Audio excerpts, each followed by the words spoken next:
Hi, and I'm gonna check that this is like actually visible on my channel, so that people can actually see it.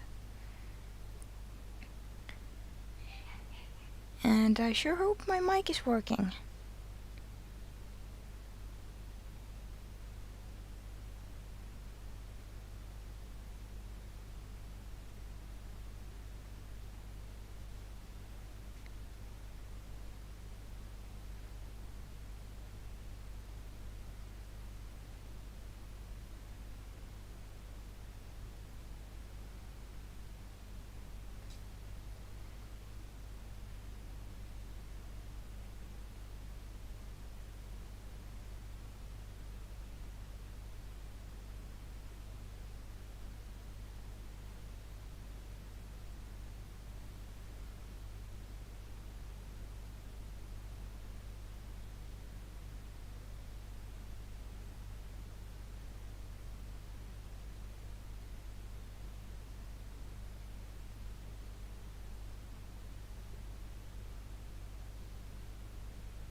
Ei niin, koska siellä ei ole vielä ketään.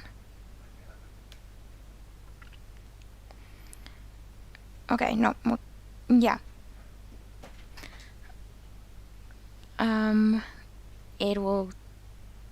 I'll actually start doing something in a bit, but I'll have to check that everything is well, and I'll have to also put it up, put an Instagram story about it.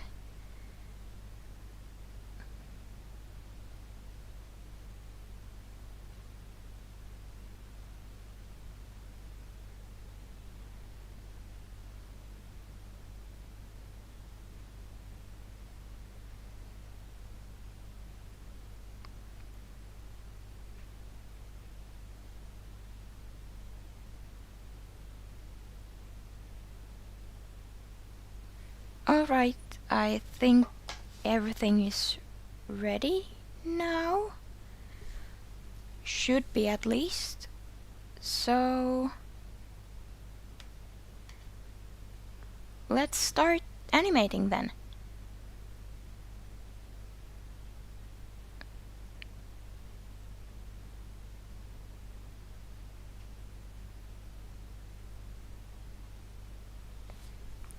Alright, so the stream is a bit laggy, so now we'll start actually animating. I have the second scene of the storyboard right here. It is a scene that you will most likely not see that much of, because one, I want to keep it as like an element of surprise. There are a lot of pretty cool things happening in this scene, and two, because it looks horrible right now. This is like the best. These two drawings that I'll be working on now, and like the animation around them, they're the best parts of this, like artistically, the best parts of this scene of the storyboard. Everything else looks,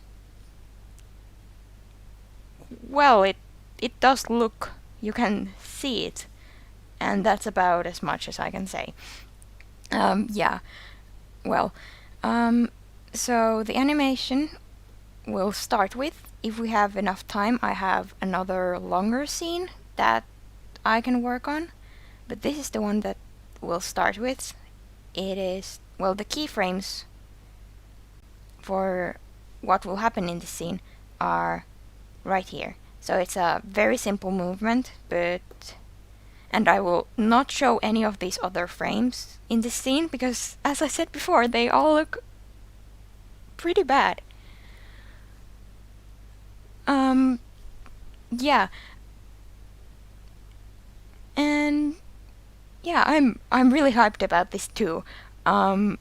This is the biggest project I've ever worked on, ever. But I mean, yeah, that's kind of a given. This is, yeah. So I'll go and erase that, and I'll just tweak the brush a little bit so that it actually looks good, and I'm trying to make it so that it will be easy to draw over in the future. And I'm going to change this here so that it is invisible. No, actually no, not that invisible. And this one to also be less visible, because otherwise I won't know which ones are the new lines that I'm putting here. So first is the start frame of the motion. So we'll just start with that.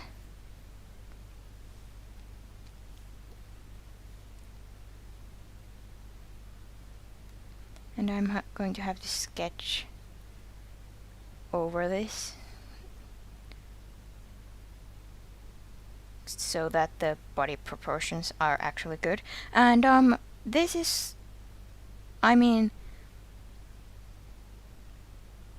if you're familiar with the story, you might recognize the character. This is Anton Shutter, and yeah, he's got a cool ponytail because I said so. Sorry, I'm just trying to find some sort of brush that doesn't look, first of all, doesn't look too choppy, but also isn't too blurry, and this is easier said than done.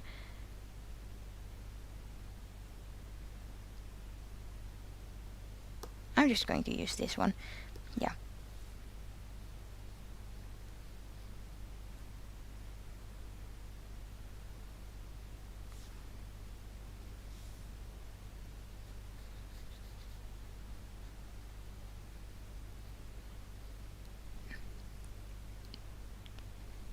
And the reason why I chose this little shot here specifically is because the backgrounds do not play a large part in this, and there is no camera movement or anything like that, because those are things that require a lot of brain work, and I haven't figured them out yet.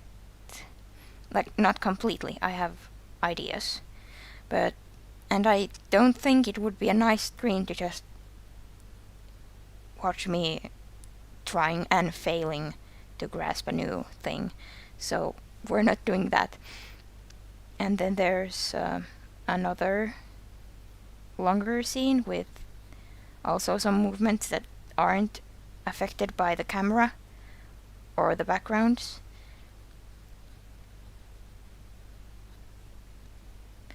So if we have enough time, which we most likely will,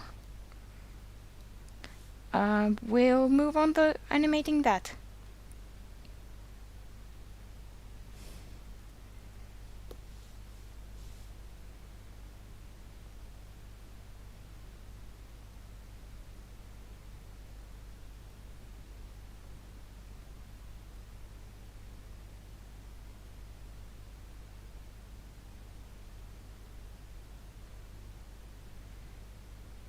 No, actually, it's not a good idea to start with the small details.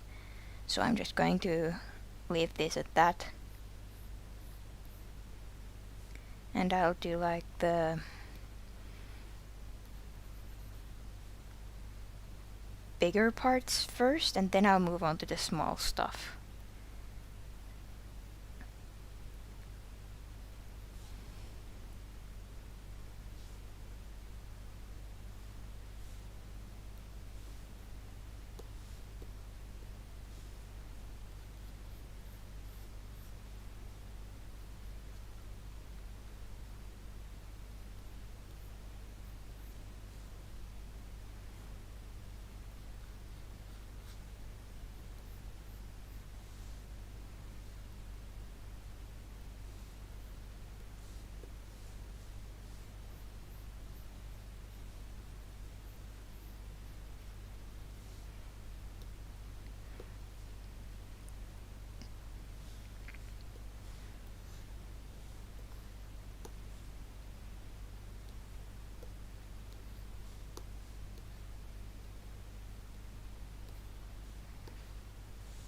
Now the new sketch layer is more clearly visible, which makes it much easier for me, and also makes it easier to see what I'm doing. Because right now I'm just going to draw this over, and then I'll draw the next frame over, this one, and these will be the first and last frames of this motion, which is why I'll draw them first, and then everything else goes in between that.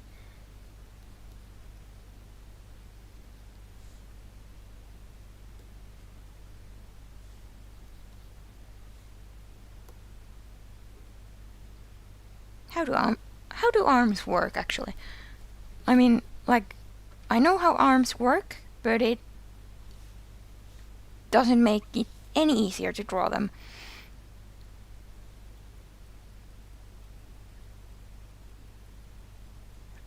No, wait.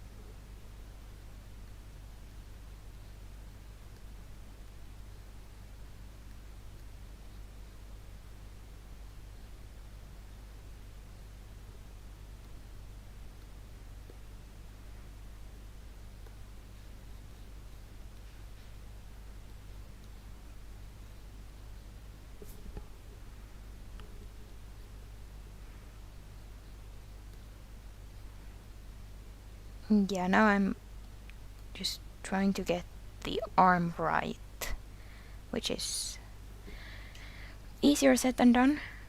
Arms are, well, they're fine if they're like from the side or something, but if they're like foreshortening with arms is pain. It is horrible.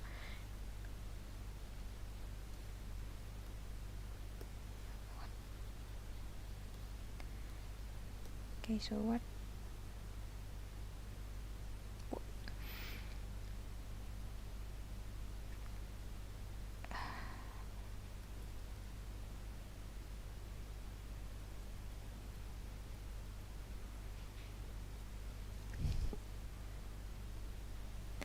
Hey, glad you could join us. And I'm just going to try and get like the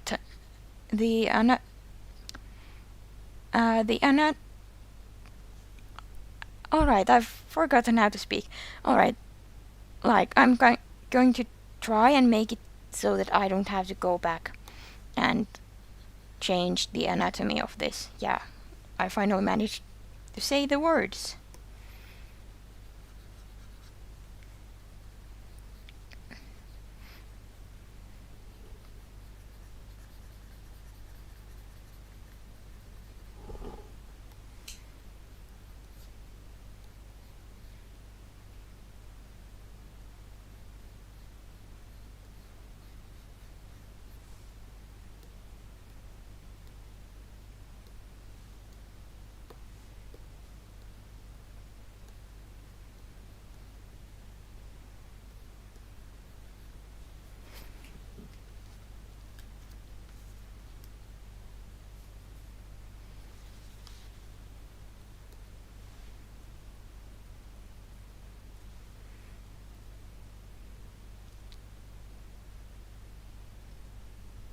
I'm just going to look for a reference.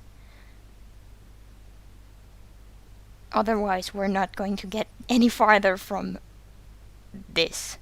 So,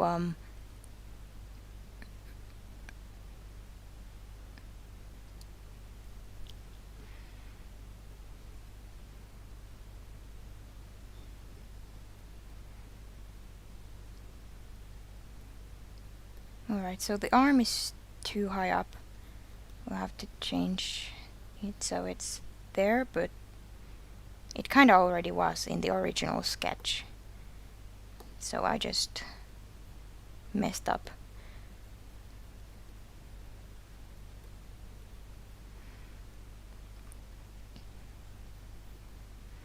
Oh, and the reason why this stream is today, specifically, is because tomorrow is the 6-month anniversary of this project.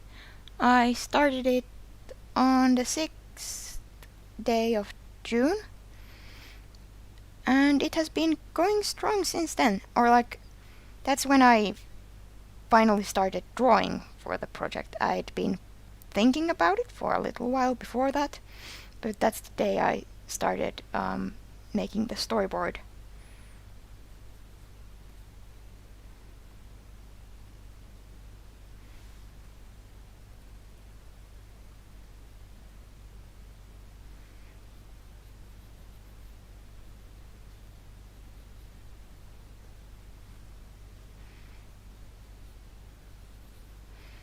And the worst thing about this arm is that it actually does not matter. It does not move. Here, like... Alright, wait, I've made it invisible. Like the arm, in the original sketch, it just stays almost still. And it's not where the focus is going to be. The focus is going to be on the face of the character. And like, the stuff that actually moves and is like near the center, like the hat and these hair strand thingies.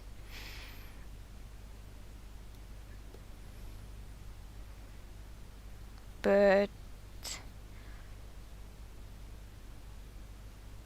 I'll still try to make it look nice, so that, yeah, so that once again I don't have to go back and fix it.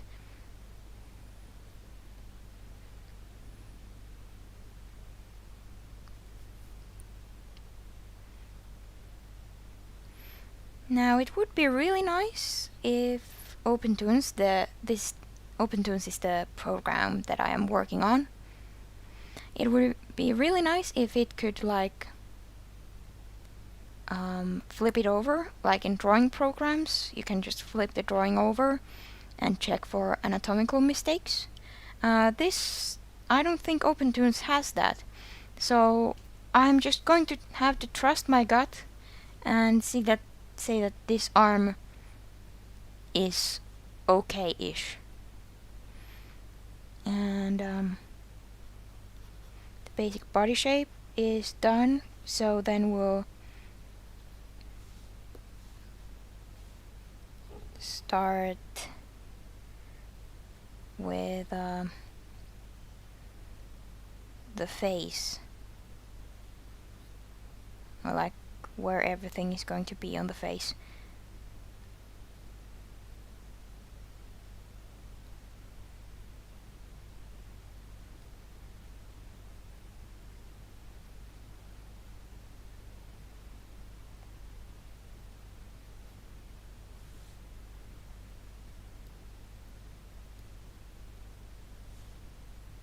Yeah, the mouth should be a little bit lower, but otherwise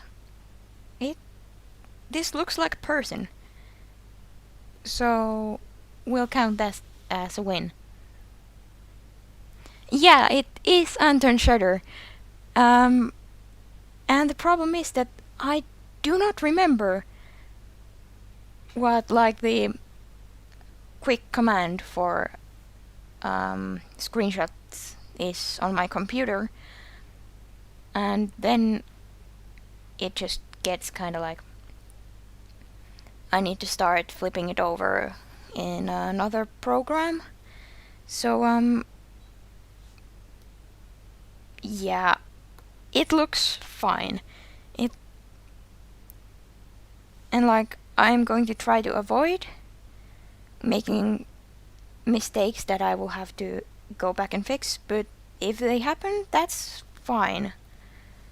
That's just part of animating and like stuff in general.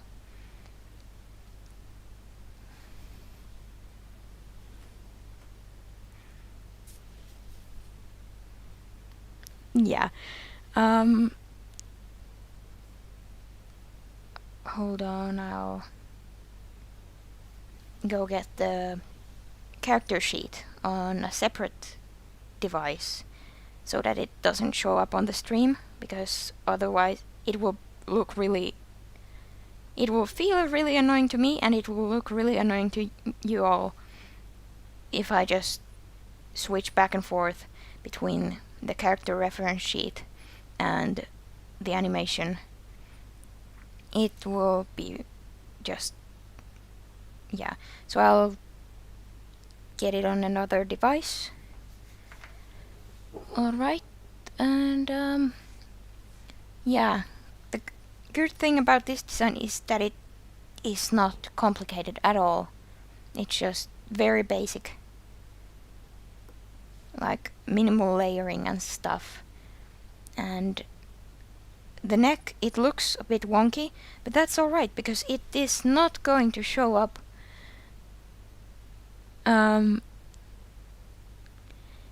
Yeah. Oh, thanks, that would be great. Yeah, it is not going to show up on the anime. Like, it is not going to be visible because bandanas, the funky little cowboy bandanas, some of the characters have those. Anton Shutter has one, and a few characters, I think Dexter Vex and Erskine Ray will have just those. They're not bandanas, but they're like kinda funny little handkerchief bow type things. Like, yeah, I don't know what they're called, but they're like kind of where a tie or a bow tie should be.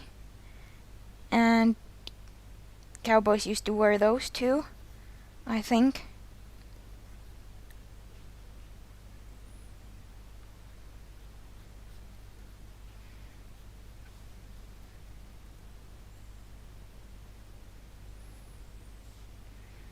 Alright, that does not look like a bandana.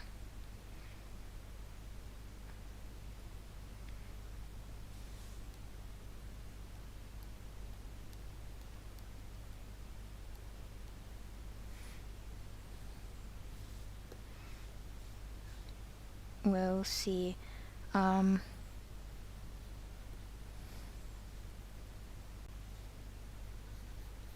At this stage, I think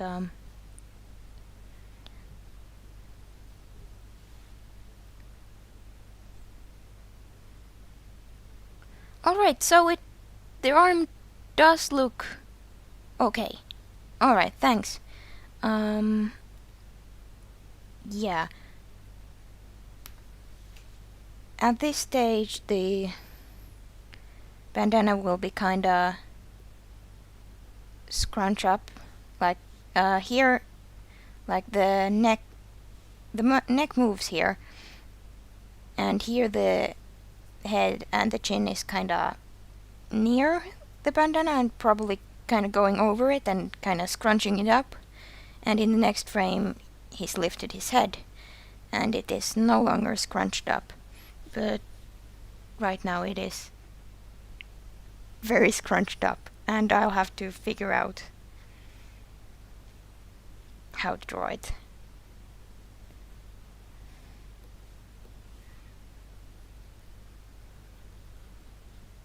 Okay, that looks fine. Yeah, we'll go with this sketch and just kinda add a little bit of stuff so that it looks okay. And go and erase a bit. No, actually, I do not want to erase that yet. But there's an easy fix to that. I'll just make another one, like another brush for the clothes, and then I'll add yet another brush color for the hair, so that I can see them all clearly and don't need to erase anything that could prove useful or like is important to be visible when animating but won't show up in the actual finished product, like the neck. Yeah, and then I can just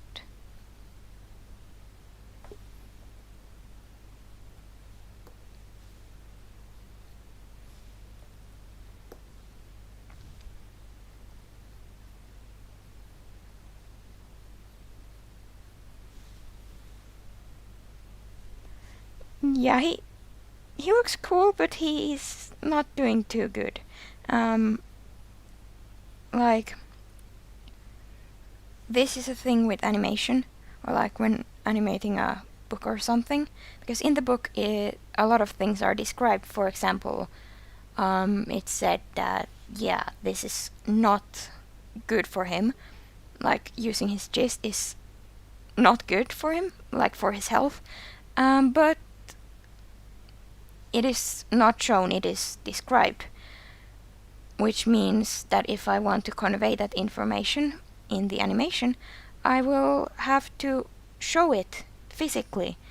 So, which is why in the later scenes, like after this scene, there are still scenes 3 and 4, which all have their separate storyboards. So in all those scenes that come after scene number 2, aka the end of the church fight, in all of those scenes, Anton Schroeder has like a line under both of his eyes that was not there before, to show like it wasn't there in the first scene, so it shows that he's not doing too good. He's not described as being like especially tired on the next day in the book, but if I don't show that he's still kind of tired, it is going to be like somebody who's watching the animation and has not read the story is going to be like, well, why doesn't he do that all the time? And like, yeah, so it's important. Yeah, he's tired. Let the man rest.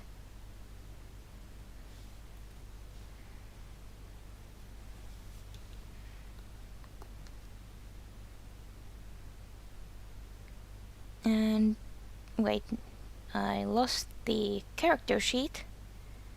I will have to find it again.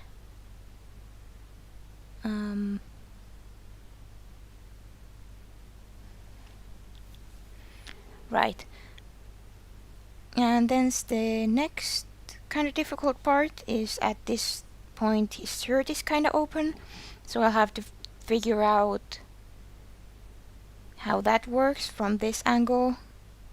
Actually, I don't think I'll have to show it that much. Like, this is an angle and kind of where it just, you can't see most of his shirt, so that's good.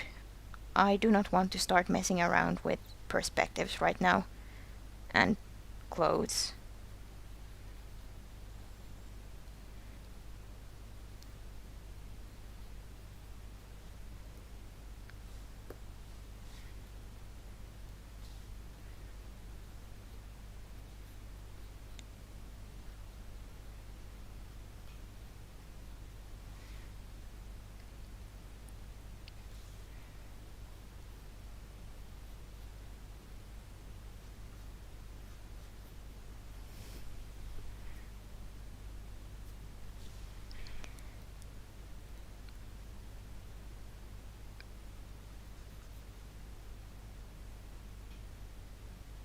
Wait,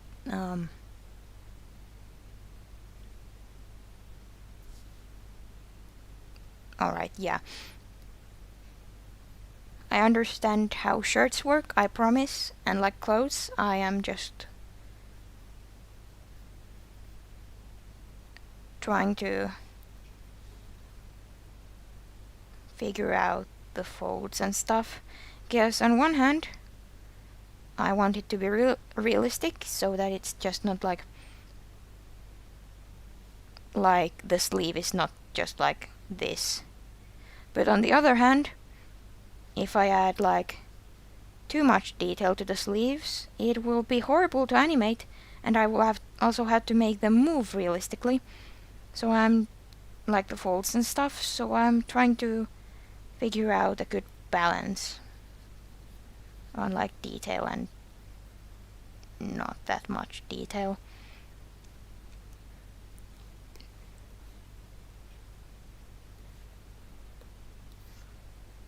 Yeah, that looks fine.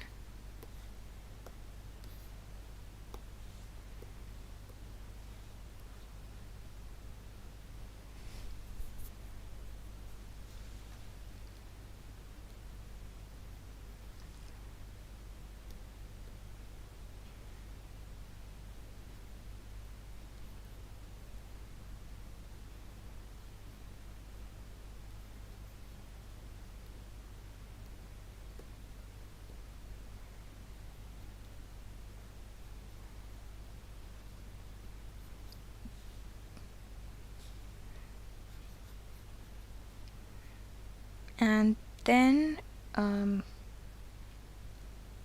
he also has like a fun little vest type thing, but that's not too bad. I'll just kinda have it so it's like there, and then you can't see his back, so it's like you can, because it's showing to the arm, but when there's line art and colors, it will not be visible, so I won't have to do anything to that. Alright, it looks fine.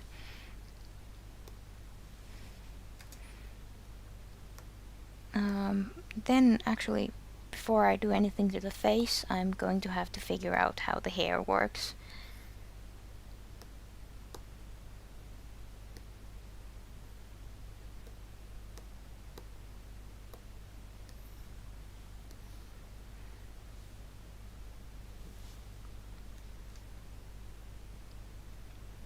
So first we'll look at like the hairline.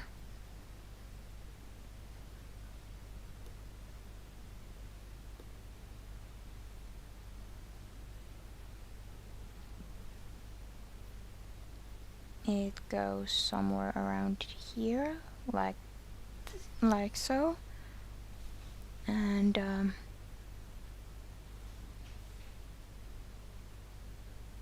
somewhere around there, and then we'll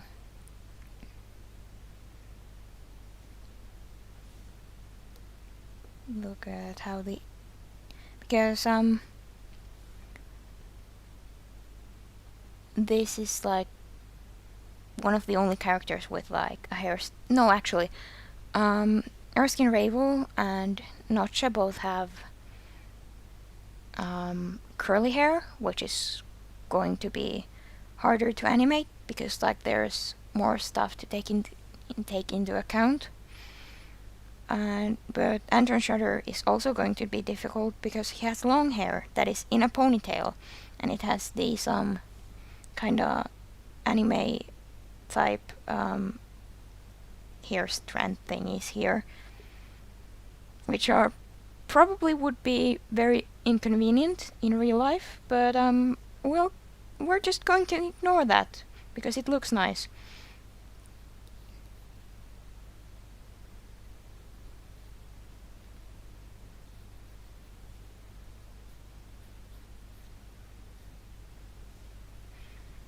And then let's see what angle they would actually be at.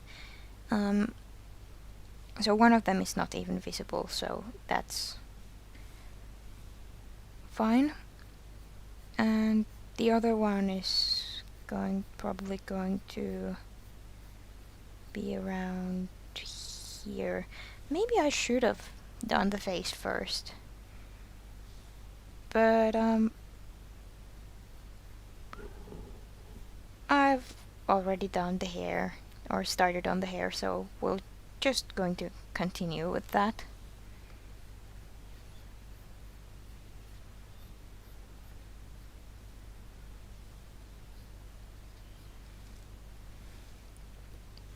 And the top of the head, or like where the hair will be, I'm going to do like very light sketching, but not too much because it is not going to be visible at any point during the animation. He's going to keep his hat on constantly.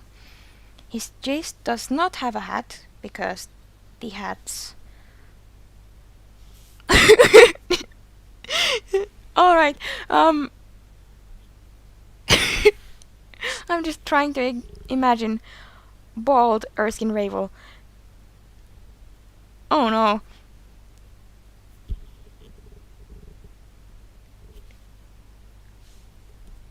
I mean, in his defense, he does also have a hat on constantly, which makes it easier to draw his hair, because like not all of it is visible, some of it is under the hat. What was I saying? Yeah, the hats are there because in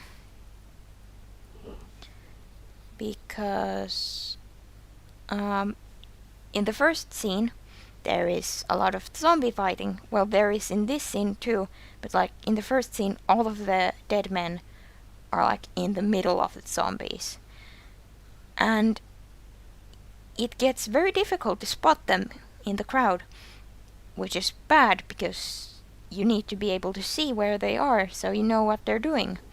So that's why they all have hats, so you can easily like see that, okay, that's one of the non-zombie guys, and that is a zombie. And Anton Shutters just does not need that, because it is, well, first of all, it does not look like any of the other characters, including the zombies. And second of all, there's... well, it just does not look like... you won't think, okay, that is a regular person. That's just not something that is going to happen, so it does not need that. And also, it would look really awkward because it comes from Anton's chest. And if it had a hat on, it would be really difficult to figure that out. And also because it would look so dumb. It would look like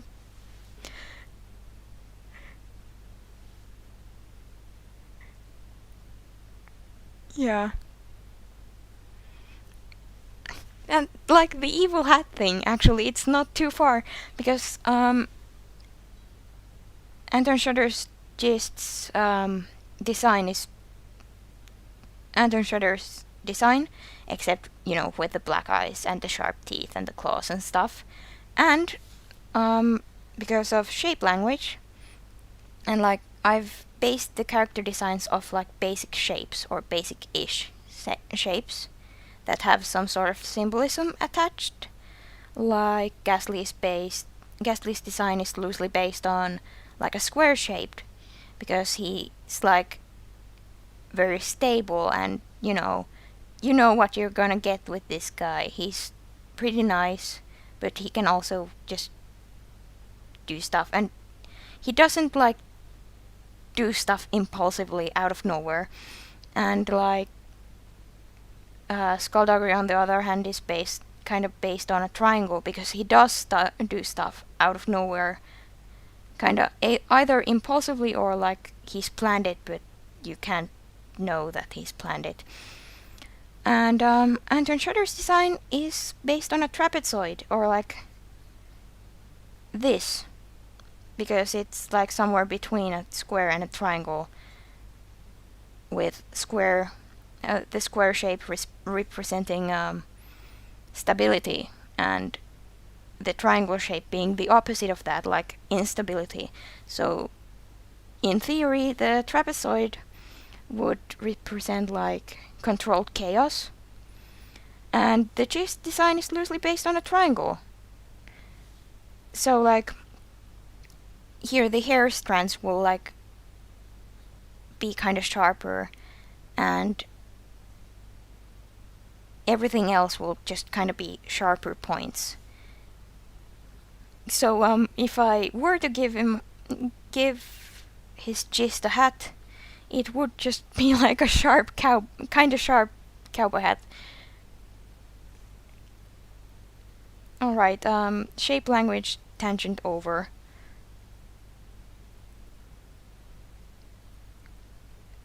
How do ponytails work?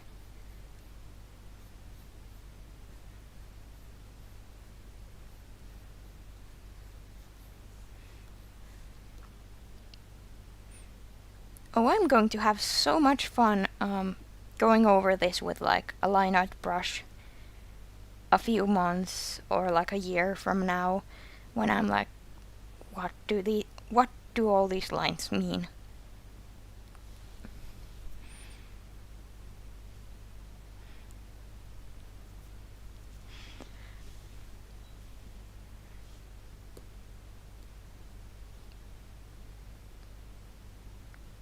And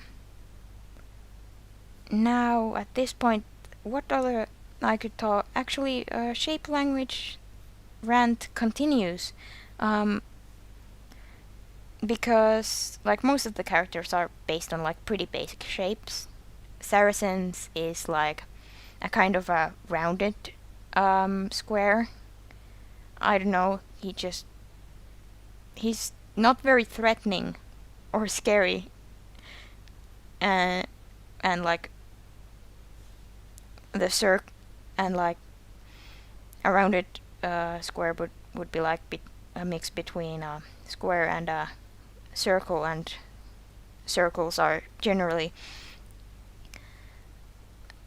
used to represent like friendliness and approachability and stuff, and like squares are kind of stability and yeah. And Dexter Vex is based on a triangle, because I don't know, he's just, well, he's not threatening either, but I don't know. And Erskine Ravels is based on like a hexagon, which is basically like it's like a circle, but it has points, and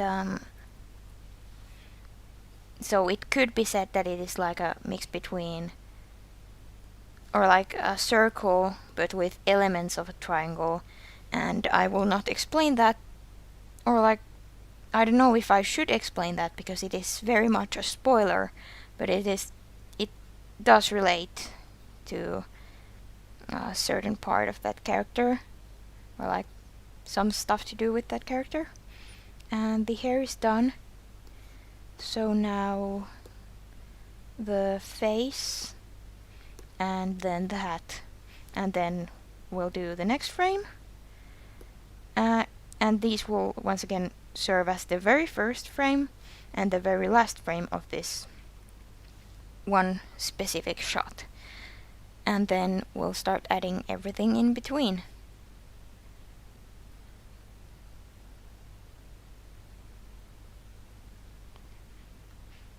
And actually it would probably be smart to outline his stubble also at this point, because if I don't, I'll have to animate that when, or like decide where that goes during the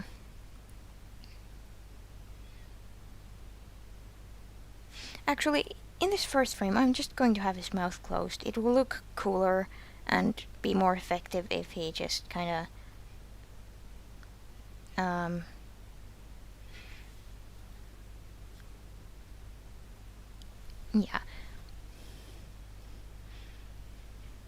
Yeah, Dexter is a Dorito now.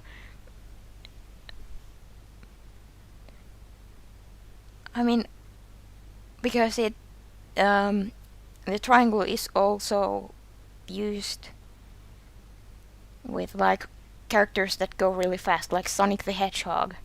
And for some reason I've always thought that Dexter is kind of a character that goes fast. I don't know. So yeah, that's one of the reasons. And there really are no other reasons. So yeah.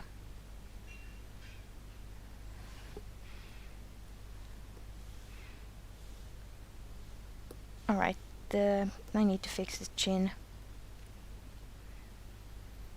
Right, yeah. And no, that looks like a smile. We're not doing that. And we're not doing that either.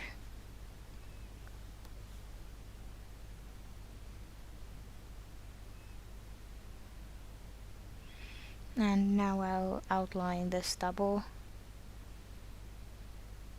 Because like I've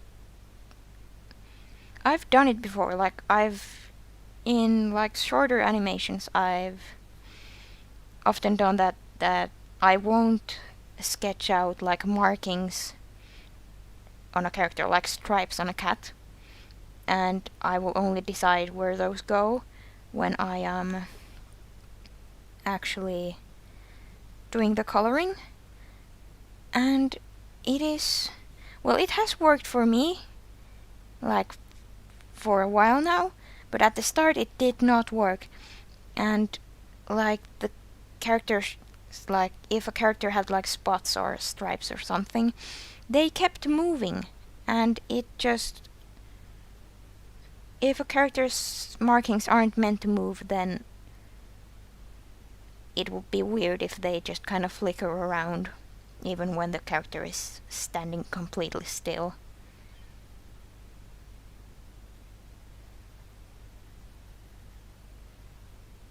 And his stubble defies perspective, and that's fine. He can have a perspective defying stubble as a treat.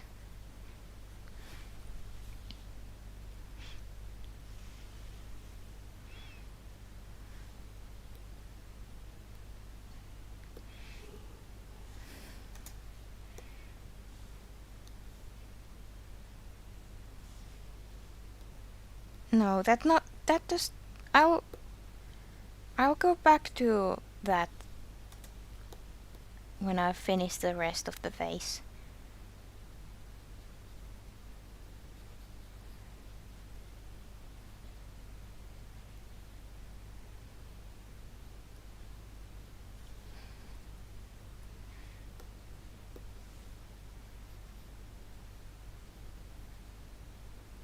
we'll add the eyelid first. And actually I'm gonna add a little nose crunch here, because that just...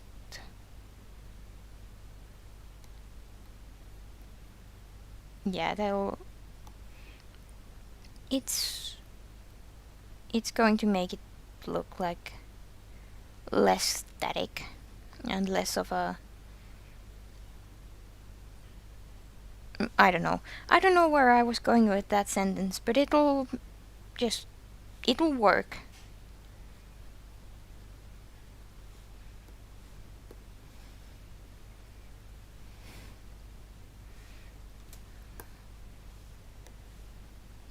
And this is a good trick if you need to, like, if you need to draw an eye, like from the side, just draw the shape that you would use for the eye if it was from the front. Then just draw a line in the middle of it, and now you have the shape that you will need to use for the eye.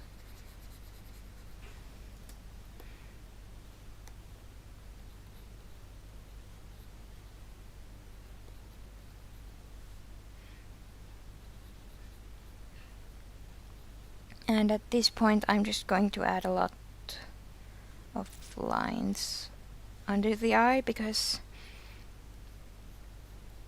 that's going to be how I signify, like, exhaustion.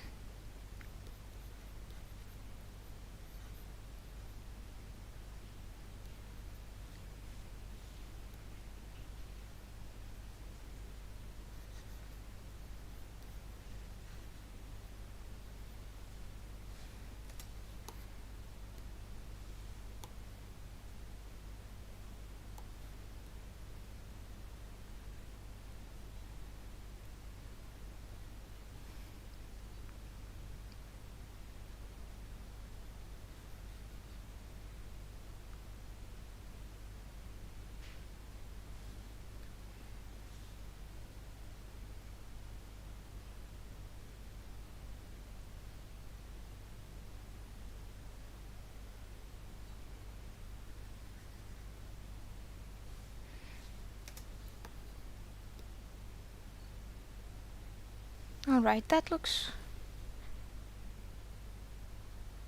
I don't know. I don't even know if... I just...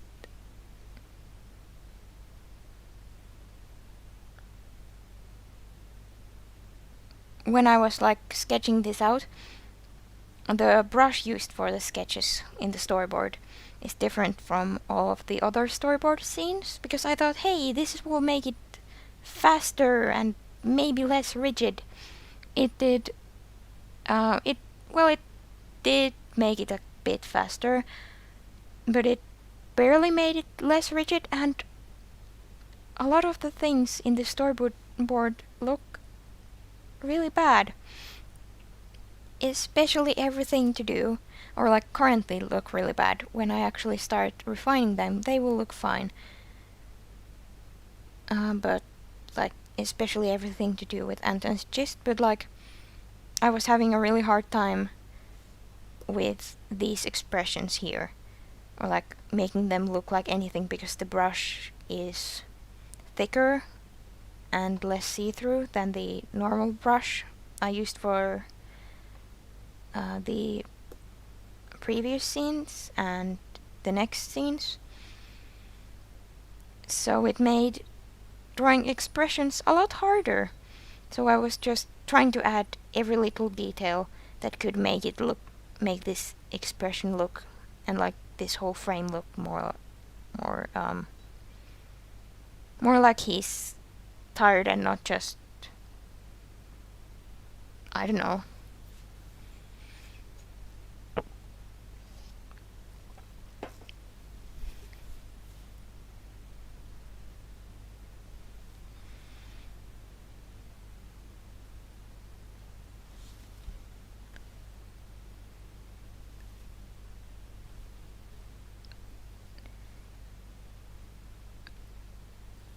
I've forgotten how directions work.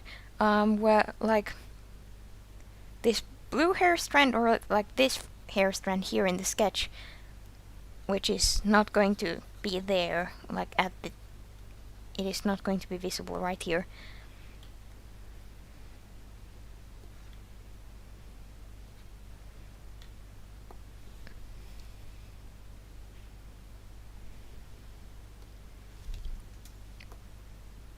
Alright, now the hat. And this is actually something that I will have to figure out afterwards. But at this point, Saracen and Dexter are standing next to him. So I'll have to figure out how much of them is visible. But they won't move at all in this shot, because otherwise it would like divert attention away. So they will basically be background elements, so I'll probably figure them out when I'm figuring out the background. So I won't have to do anything about them right now. And now for the hat. It's not going to be that low on the face. And because his head is tilted forwards, the hat is not going to be straight.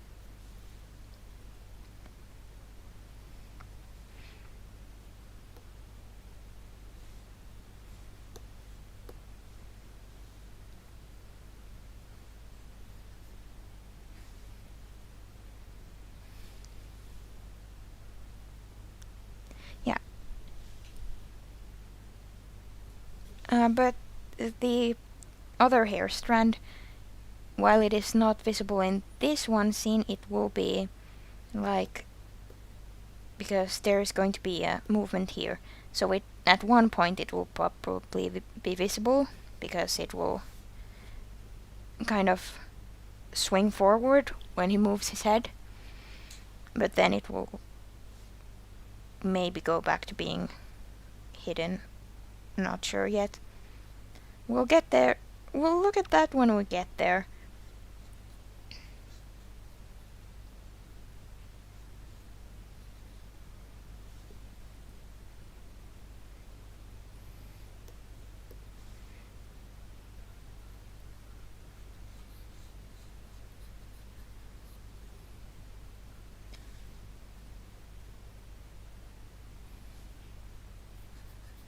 Now I'll try to figure out the hat.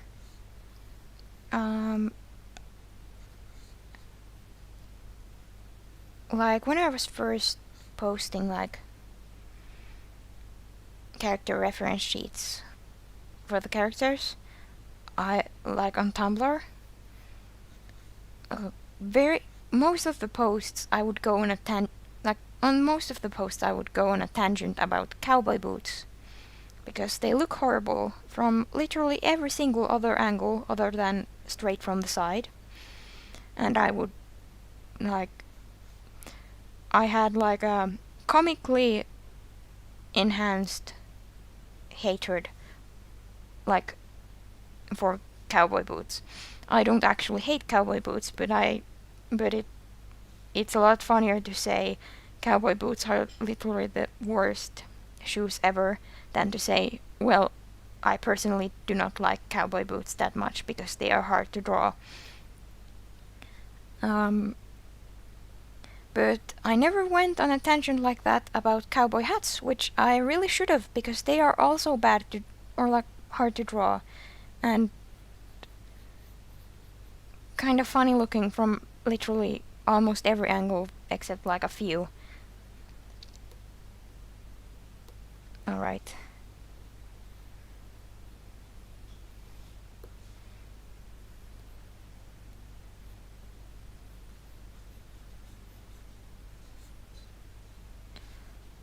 No, actually, the cowboy hat does not work like that.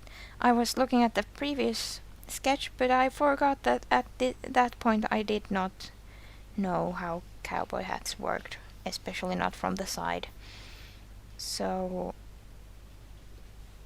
I'm going to have to make alterations.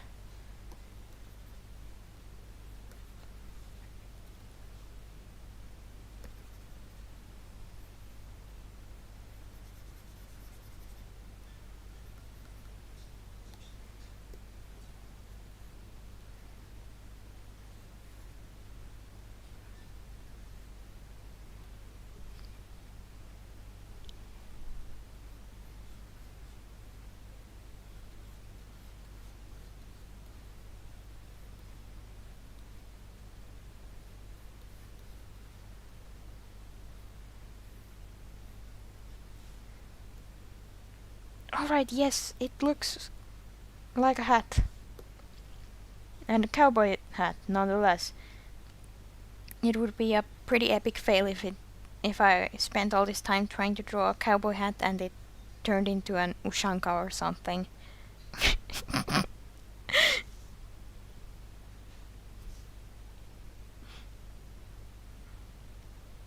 Okay, so this frame is done.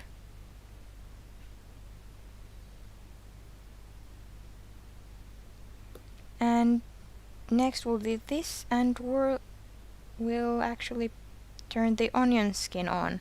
The onion skin is like this thing that allows me to see the previous frame.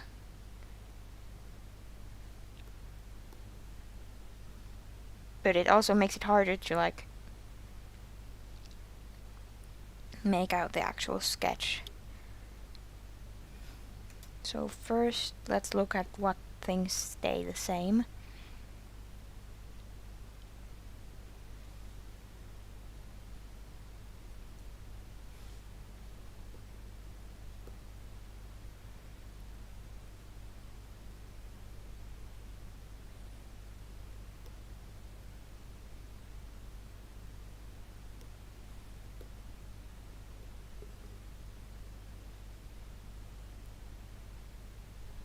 Yeah, cowboy hat anatomy is very difficult. Like, I mean, I know all of the cowboy clothes look that way because they served some sort of function. Like cowboy hats look like that because they have to protect you from the sun, and cowboy boots look like that because they're easier to ride horses in. But still, there are so many things about them that are so weird. I mean, it's easy for me to say now, as like somebody who is not a cowboy, sadly. But like, yeah.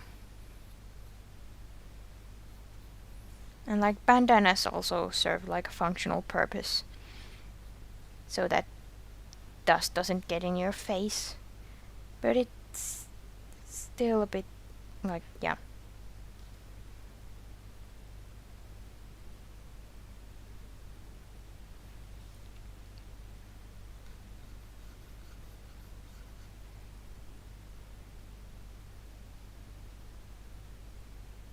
I'm trying to figure out which parts move.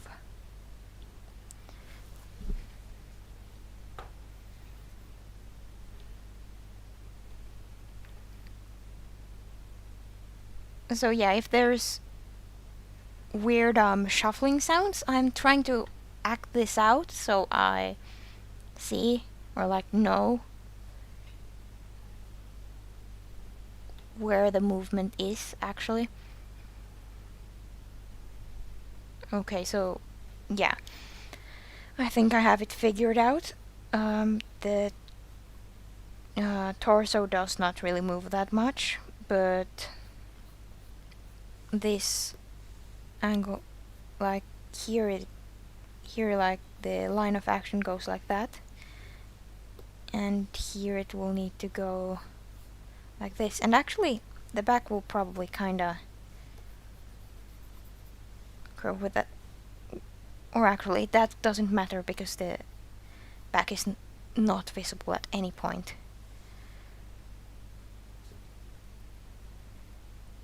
Or like in this shot at least.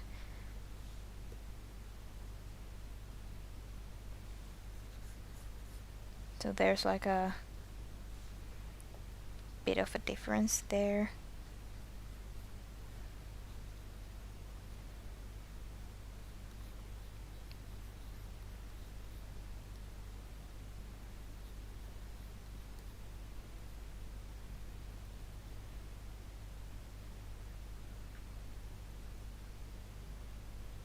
And at this point I'll probably try to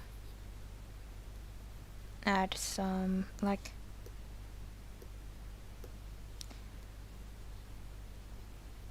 something to make it look like he's just really tense, because like he's really struggling and stuff. So and like the pro gamer tip to adding tension to characters is like tiny little differences that you barely notice, but like your brain registers them and says that something's changed and it is not good, and you can kind of see that a character is doing something different. And like when you're really tense, you tend to just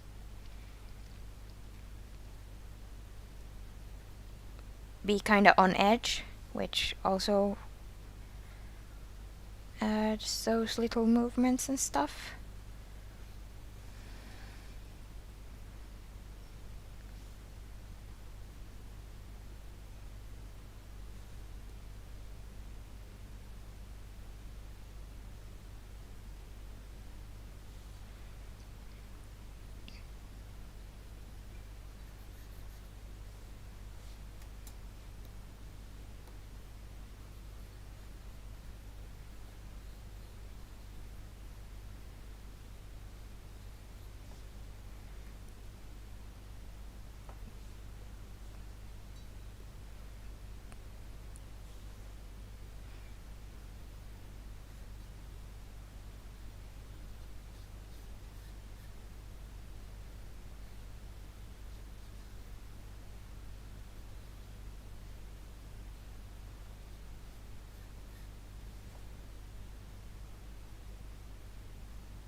No, the shuffling is not my cat, because my cat does not live in the same house as I do. My cat currently lives with my grandparents because of my sister's allergy, and I go there like once a week to say hello. Or like, I used to go once a week. Nowadays I can't go as often. But yeah.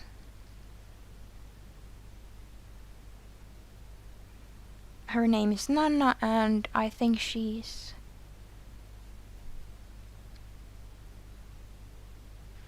She might be 7 years old at this point already. Oh my god. Time does fly. Man, I'm old. Because we got her when I was I think I was in the 5th grade. Because yeah, I must have been, because at that point I was getting really into warrior cats. And I remember when we got her, I wanted to name her Sulka, which means feather in Finnish. And my mom did not agree to that, because it is a kind of a weird thing to name a cat. So we named her Nanna instead.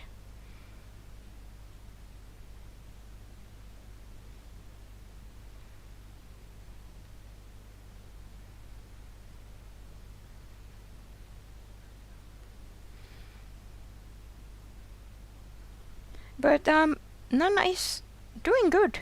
She's... well, she's not overweight anymore. But she is very fluffy and doing well for herself.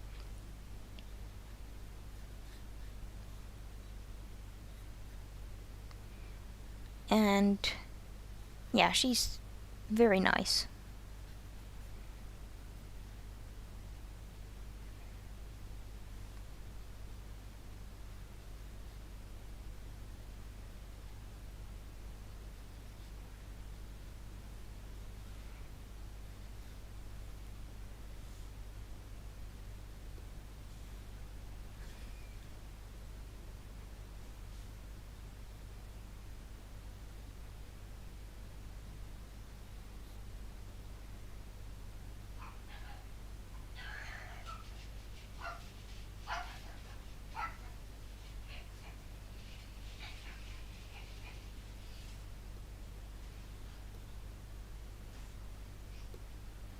Oh my god.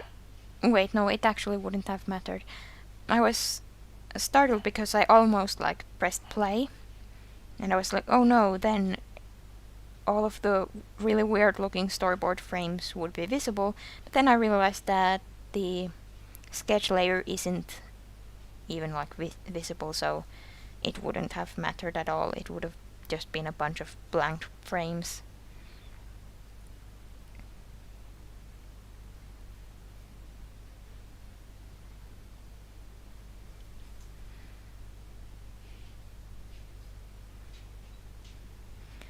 I mean, like compared to how old I was like 5 years ago or something, or like somehow my brain has gotten stuck on when I was like 15, like in times of calculating time. So I'll be like, oh yeah, I was in the 7th grade. Like logically I know that was already like 5 years ago. No, yeah, it was 5 years ago, but like at the same time, like the part of my brain that calculates time has been stuck to me being in the 9th grade when it was like, or like the end of 9th grade. Because that was the point when I graduated from junior high school. And after that, we, like, in senior high school, we don't have like, or like we have like numbers, like there are year 1 students, year 2 students, and then the abiturients, like aka the 3rd and 4th year students. But it's not the same as like, it doesn't continue. It's not like grade 10 or grade 11 or grade 12. Like the numbers do not continue from that, so my brain has gotten stuck on the moment when I was last in like a class with a real number attached to it, aka 9th grade. So then I always feel like, yeah, 5th grade was 4 years ago. And then I realized that 5th grade was in fact 6 years ago.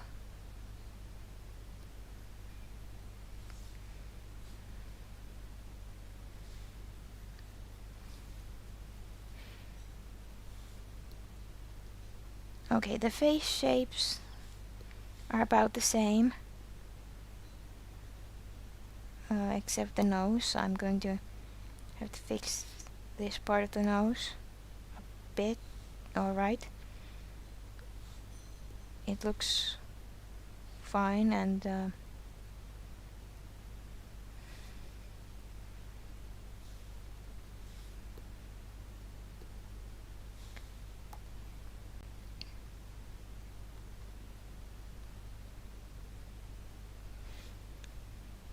no, that does not work.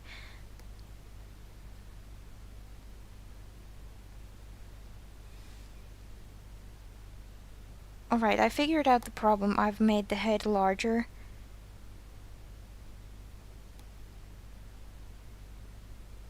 Actually, I'm going to do what's called a pro gamer move. I'm going to erase this. And then I'm going to draw over here it is not at the same angle in this frame, but that will not matter.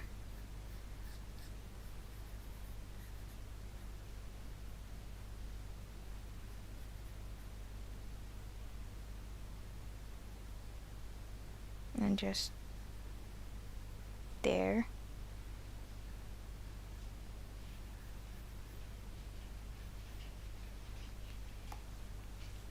And then I'm going to put the anchor point there, and I'll just move it like that. And problem solved. The head will no longer change shape or size because of that little trick.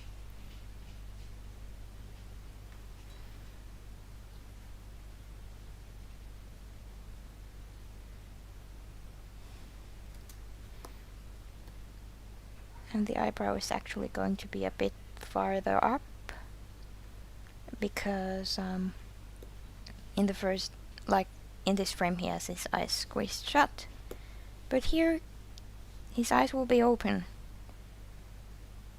so we'll have to account for that.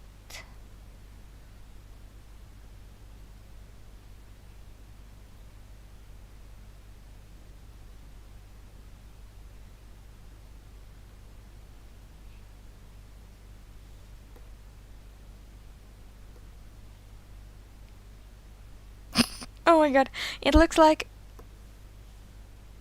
this line here looks like a smile, and this looks like, you know, in those like in anime they have like blush that looks like just lines sometimes. It looks like that. Sadly no smiling today.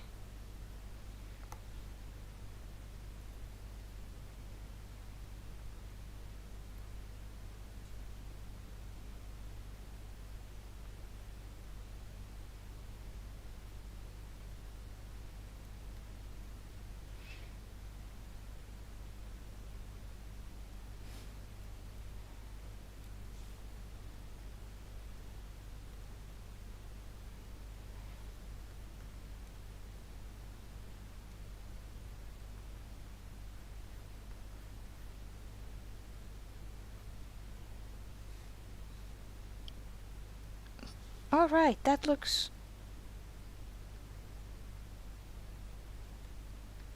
better than I expected it to look on the first try. Nice. And the chin will be a bit lower because the mouth is open, or like the teeth are pressed together, so the chin can't stay in the same position. Same with like everything that is on the face, like with Anton and Saracen, they both have stubble, and also Solomon has stubble, so there's that. And with Ghastly, he has the facial scars that all of the characters have a chin and nose, obviously, and all of those will need to move when any sort of facial movement happens. Because otherwise, like, if they stayed in the same position, it would look like if the mouth opens and instead of the scars, facial scars, moving like along with the face, if instead the mouth kind of cuts through them, it implies that the character's face is splitting open when they talk, instead of like opening like a normal mouth. And I would rather not have implications of characters being eldritch monsters in reality. Or like, that would be cool, but also I kinda don't feel like that is my place to start doing that.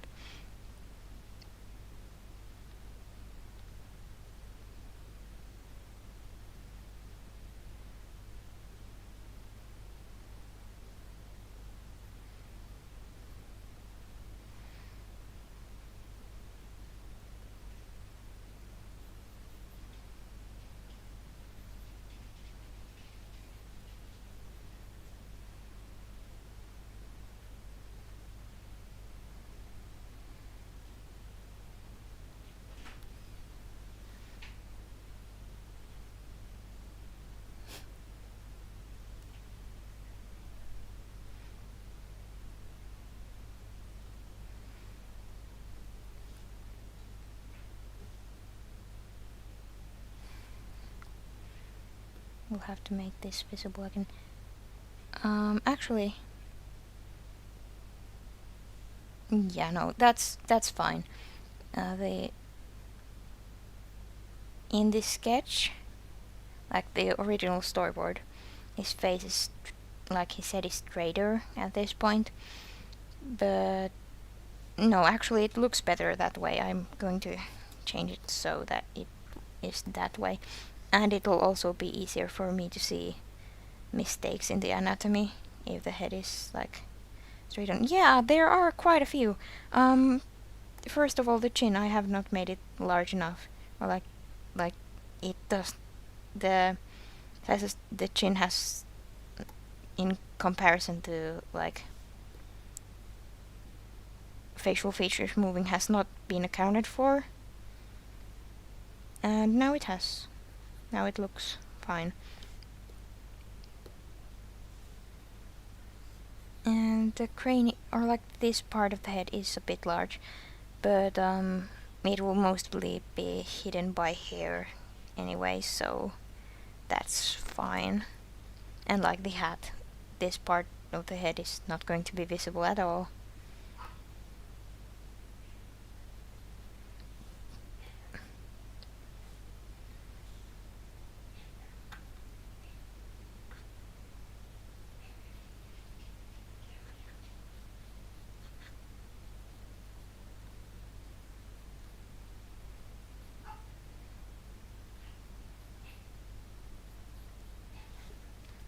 And once again, I'm going to use the eye trick. Wait, first I need to actually figure out how the eye would look from the front.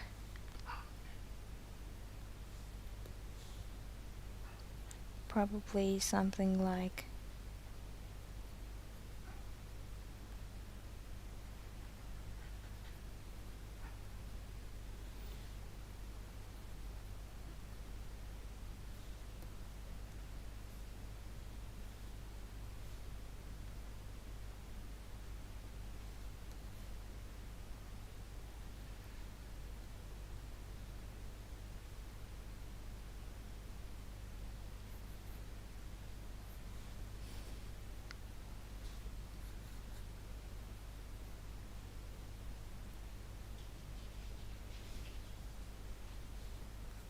something like that. Yeah, that's close enough. Then I can make alterations to that when needed.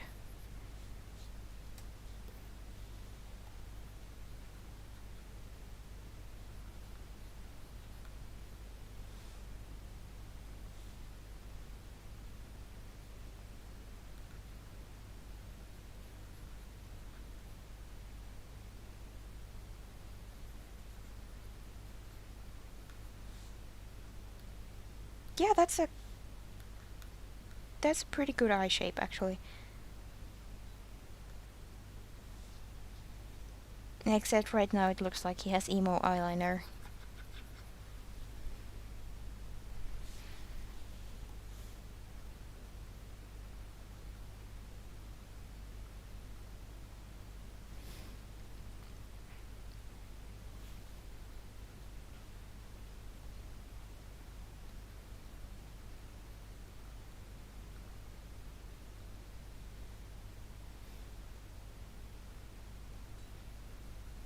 No, actually I want his upper eyelid to be lower. Because, like, exhaustion and stuff. You're not going to want to... Or, like, you're not going to open your eyes, like, fully. Probably when you're really, really tired. Even if you try to.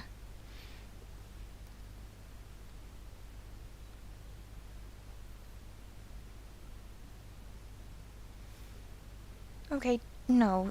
I'm going to have to fix something about this eye. It...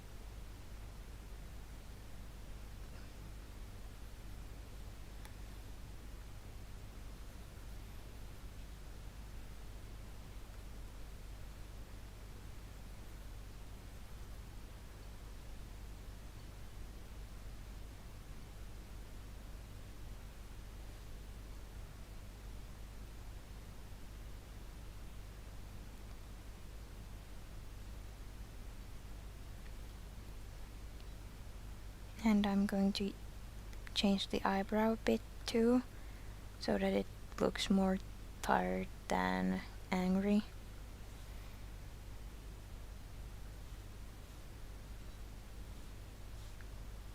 Let's see what I did there.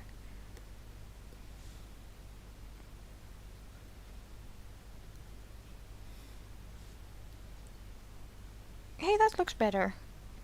But is the eye too small? Yeah, I think like proportionally it would be like on like a regular face in like realistic art style, it would be like about the right size, but I do not, my art style is not like complete realism,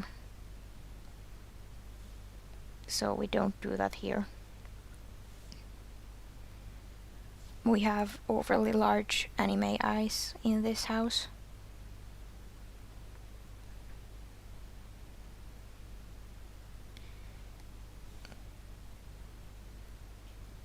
No, wait, would it be better to...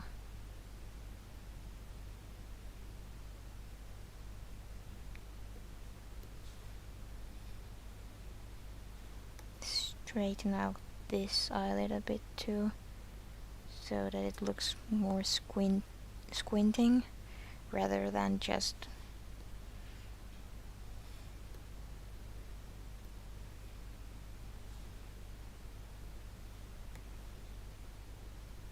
I'm going to turn it down a bit.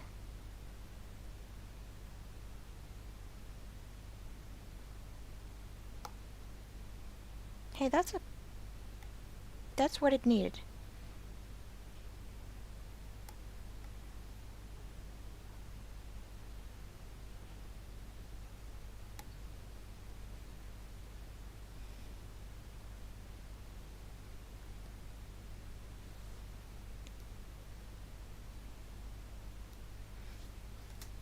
Hell yeah.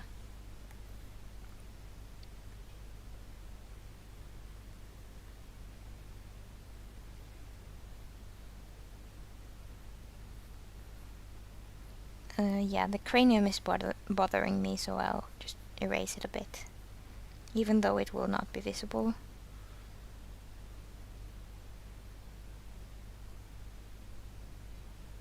No, the emo eyeliner is not a bad thing.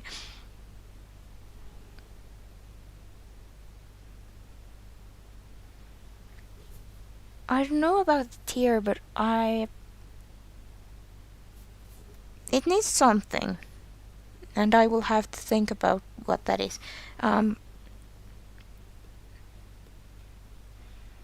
But like, you can't see it yet, but I'm not going to have just like a simple, like, straight from here to here.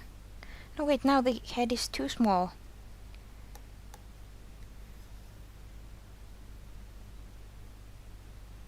Oh wait, maybe I only need to change this part of the head.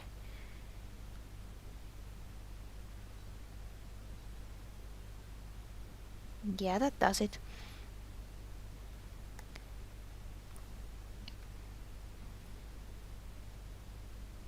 Wait, what? Where did it go? Okay, so it glitched out completely. Nice. Luckily I remember what I did, because otherwise...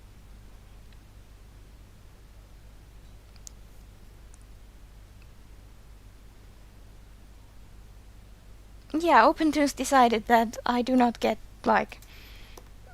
I do not get to save without, like, destroying my drawing. It does that occasionally if, like, you have something selected or stuff. And it is not fun. Now I need to redraw parts of this.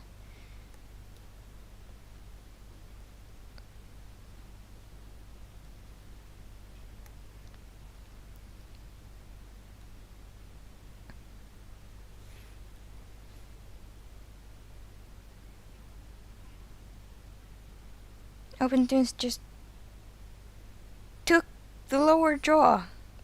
Or, well, at first it took the entire face. Now just, like, the jaw is missing. which is still bad. I would have liked to keep that jaw there. It was there for a purpose. Do you know?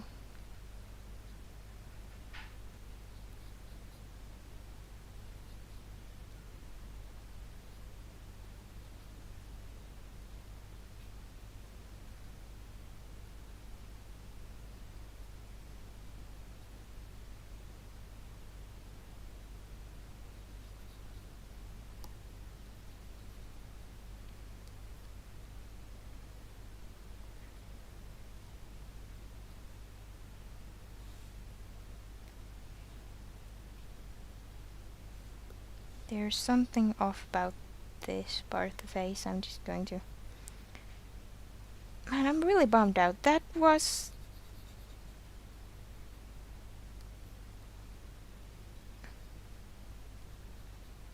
I'd gotten pretty far already, and then it just decided that I do not get to finish that part of... Or like, I do not get to keep that part. Yeah.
Yeah, the nose crunch is actually because I was planning out, or like, because I like to overthink everything about my animations and well, anything about my life in general. Well, yeah. And I was like, well, I'm going to need to decide how the characters are going to speak, because like people speak differently, and like these characters have very different voices like between them. None of them speak exactly the same as another character. And I was like wondering, how am I going to make the lip syncs for these characters like different from each other? And then I thought, hey, I could just look at different artists, like live performances of artists for reference. And okay, I'm just going to draw this eye over again, because like the eyebrow looks nice, and the mouth, well, it's actually too small.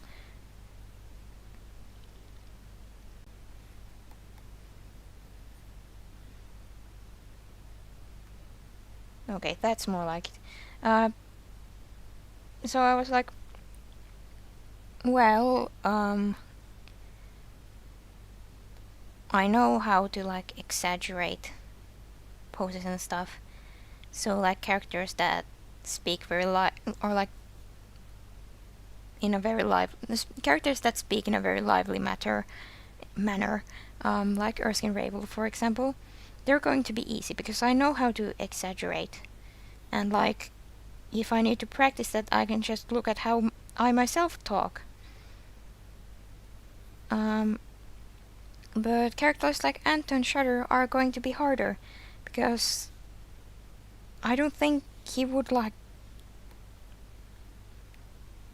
his voice is described as very quiet and stuff.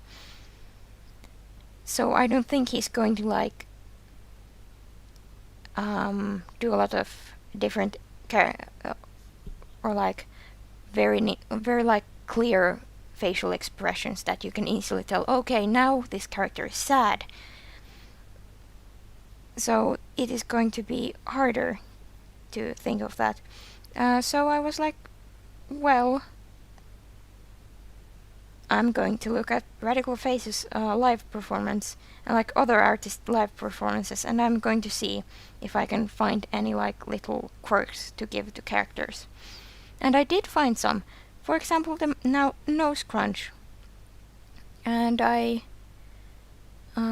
gave Erskine Ravel one of my own things that I do when I speak, which is I move my hands around a lot. And he gets that trait. Because I just get theater kid vibes from him. Like, as a theater kid, we do not claim him, but like we kind of do. But not quite. I'm going to draw the eye like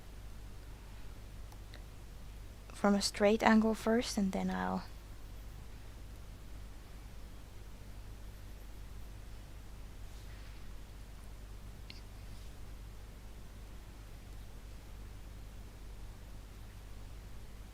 move it to its rightful place.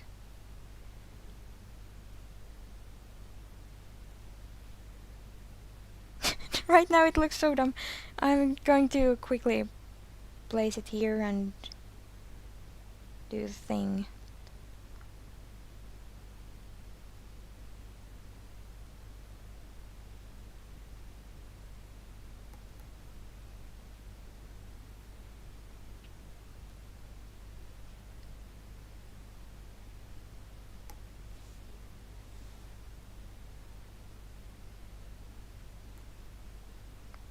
And like other quirks that a character might have, or like a person might have when speaking, is like maybe they'll move one side of their face more than the other, or maybe they'll... What other things did I add? Or maybe they'll like exaggerate their expressions a lot. I do that a lot myself. Yeah, Anton's reference was Radical Face. Specifically, I can't remember what the exact video was that I looked at. But I can find it. But it was like, I was just listening, like, I listened to Radical Faces music a lot. So I was kind of like, hey, I feel like, I don't think the voice would sound the same. Like, I don't think his voice sounds the same as I think Anton's face would sound, but the intonation, or like where the weight of the word is put, kind of, I get similar vibes from that. So then I looked at those and I did some sketches based on the thing. Yeah, it's the two Radical Face live performances I looked at the most were Audio Trees and KEXPs. Yeah, those are the ones I looked at the most. And I did some sketches based on that, like on facial expressions. And then that was that.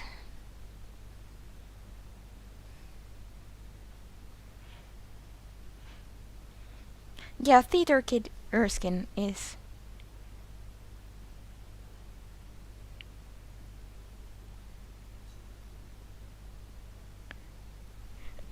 Yeah, the eye does need something. I'm going to... Yeah,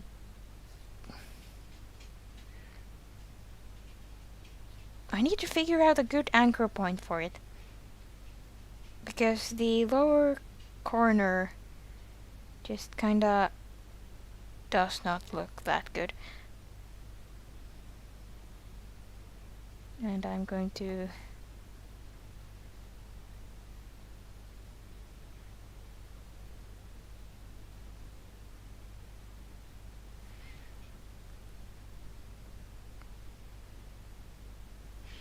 it still looks just angry, and that is not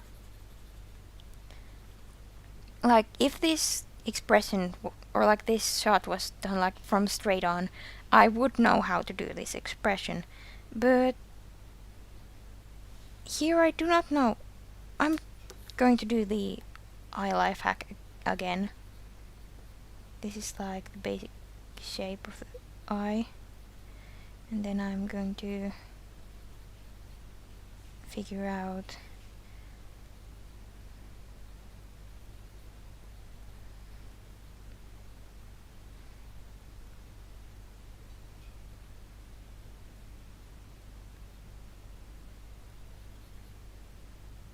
no, that just looks kinda smug.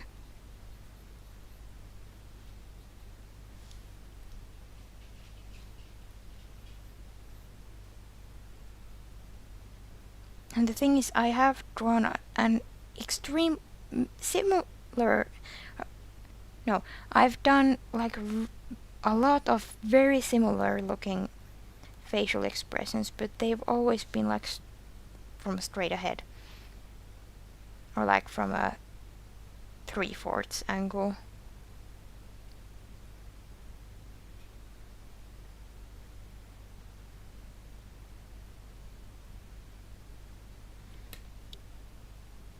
Okay, so the problem is also visible here.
Okay, that eye does not look any better.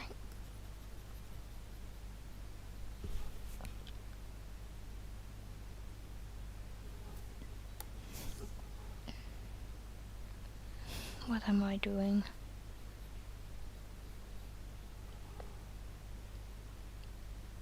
Okay, yeah, there are definitely a lot of problems with the eye, so I'm going to just...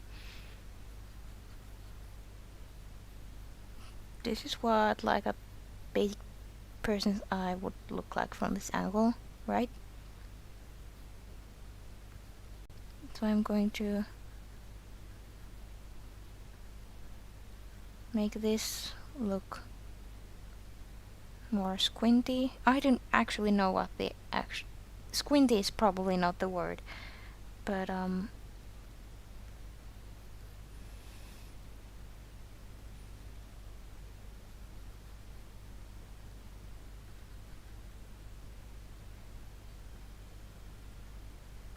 hey, that looks really different from the expression from in the storyboard, but if I alter the eyebrow a bit, it will look not the exact same, but like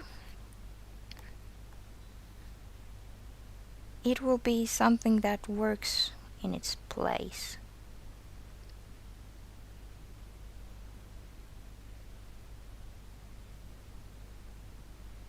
No, that's too far.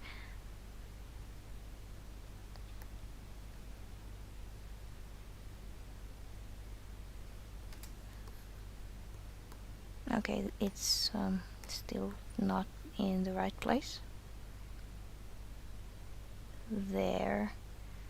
And now for the eyebrow, I'm going to make that like more furrowed. Like I'm going to make the eyebrows look a bit angry because the eyes look just kind of.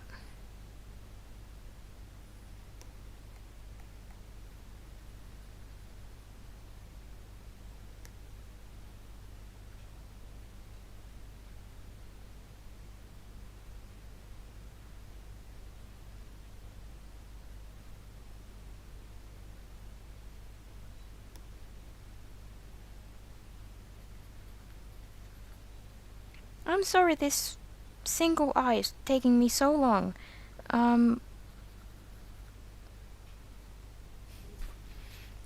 Usually it doesn't take me no anywhere near this much time.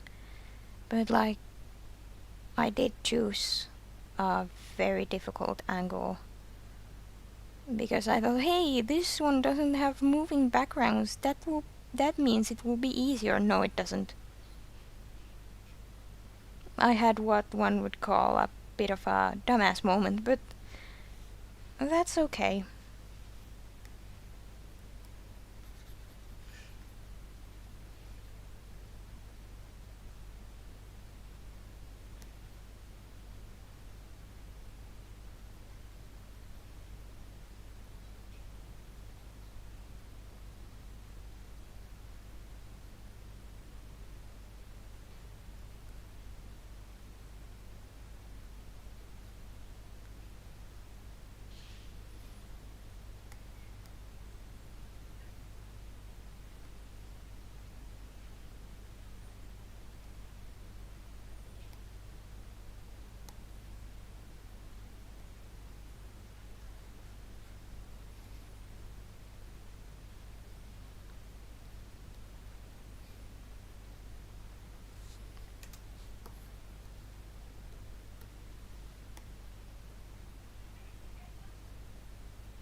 That's almost it. Like, see that it needs like a bit of fixing. That's it. Yes, finally. It looks.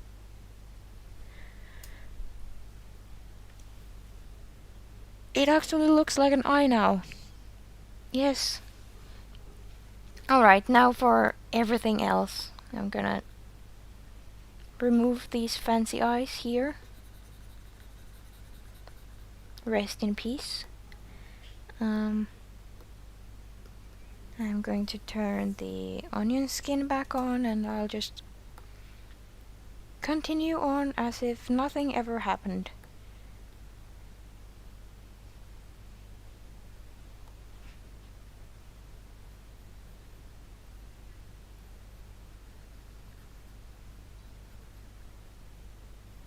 No, wait,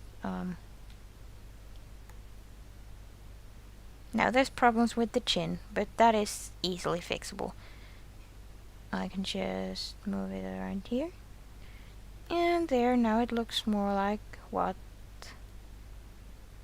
it should look like, maybe? Maybe not that far, but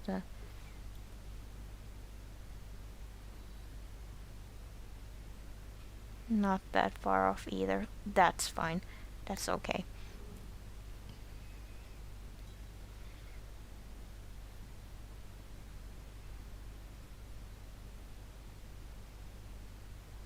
And then the mustache.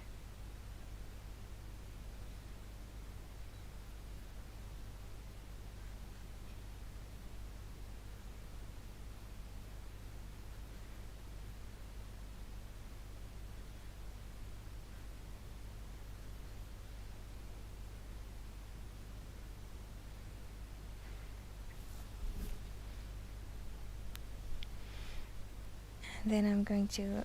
Actually, this line here connects here. We're just going to erase a bit of this here. And now it's a continuous line. Like, kind of. Now it looks like what an actual person's like how an actual person's face would move in that situation. Okay, now everything else.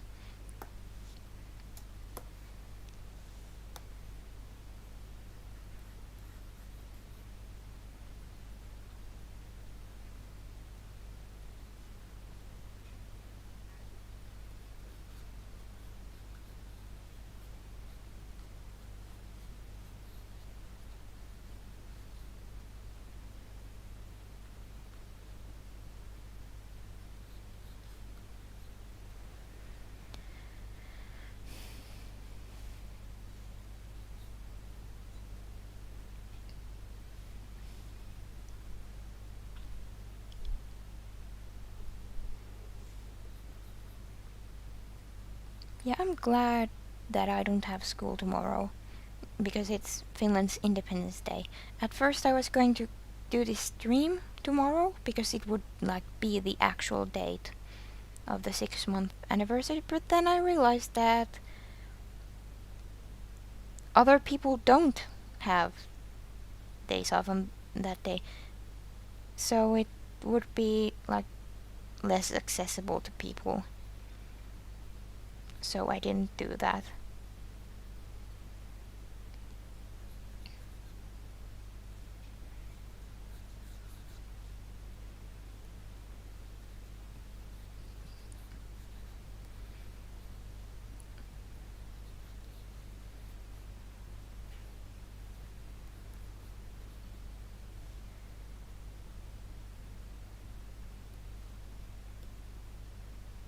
Okay, that looks good so far.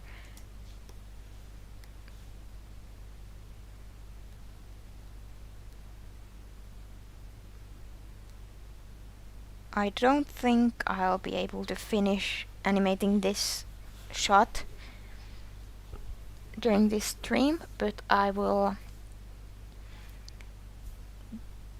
finish it afterwards, or like not today, but I can probably get it finished tomorrow. And if I can just get like the keyframes or like the main frames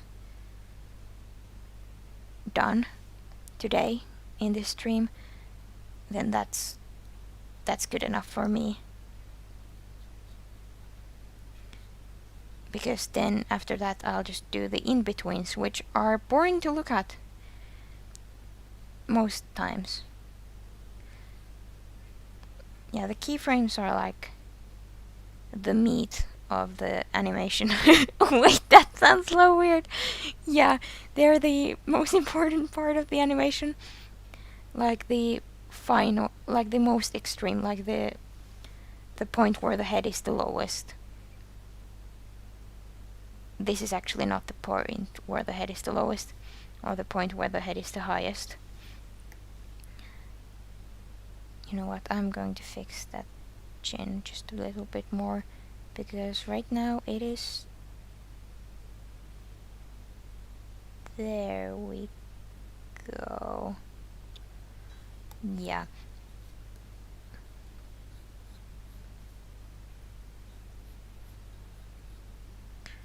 And at this point the other hair strand is also visible, yay! Because it is no longer obscured by the bandana. And we have... Yeah, something's happened to the cranium there.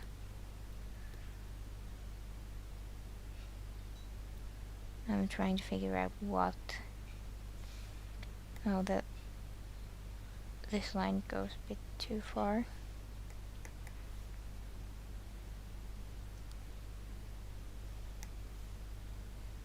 And also it might just be that it's not entirely visible, so my brain is saying something's wrong, when really it's just that the neck has changed.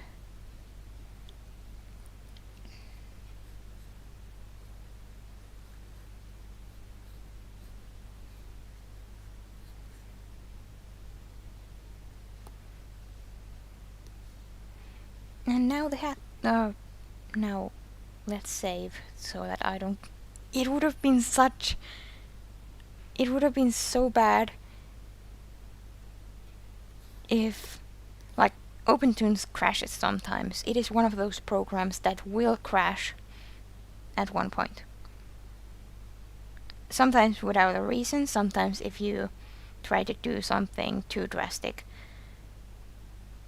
And imagine if I had spent all that time on that one eye and then OpenTunes had crashed. It would have been horrible. And at this point actually the eyebrow has shrunk. And something's happened to the hairline too. Okay, so now the head is too small, I just realized. But we can fix that.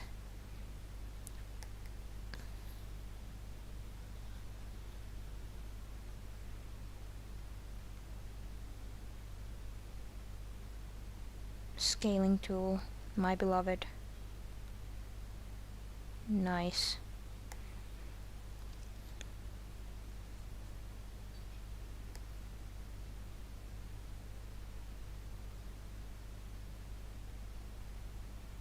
Okay, now the hairline is where it's supposed to be.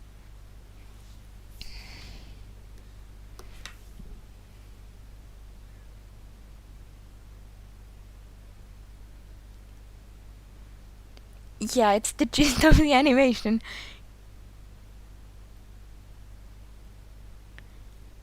Yeah, like, it's so... piece of media where characters have, like, regular words as names are so, like... They screw you up, because, like, I'll be listening to, like, horror movie review, and then they're like, hey, yeah, there's this, horror movie or like horror series and horror movie specialized, streaming platform. And I'll be like, oh no, they're gonna say the word. And then they're like, yeah, it's called Shudder, and then they have like some sponsorship or something, and they mention that word so many times, and I'm just getting flashbacks. I end up skipping those usually, because I'm just like...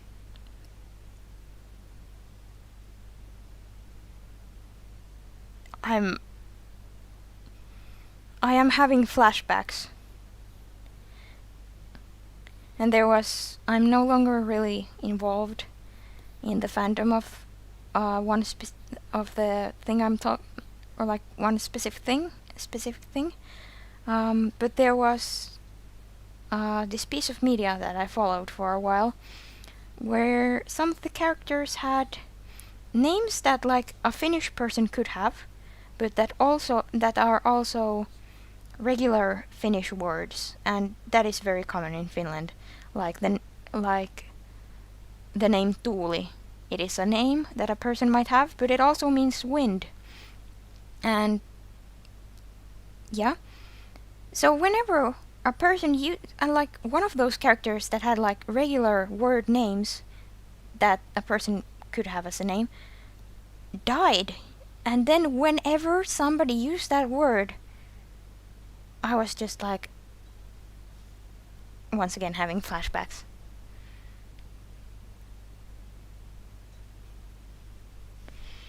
So yeah, that is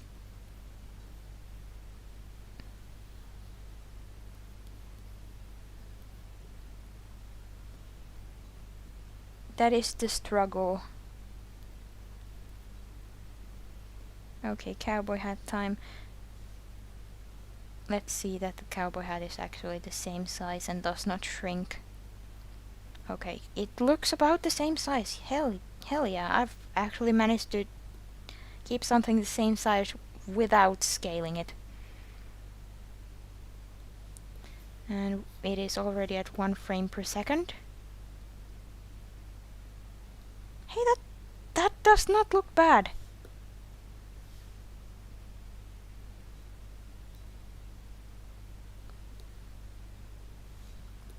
And then we still have time. Now I don't have to use this layer anymore, like the storyboard sketch layer.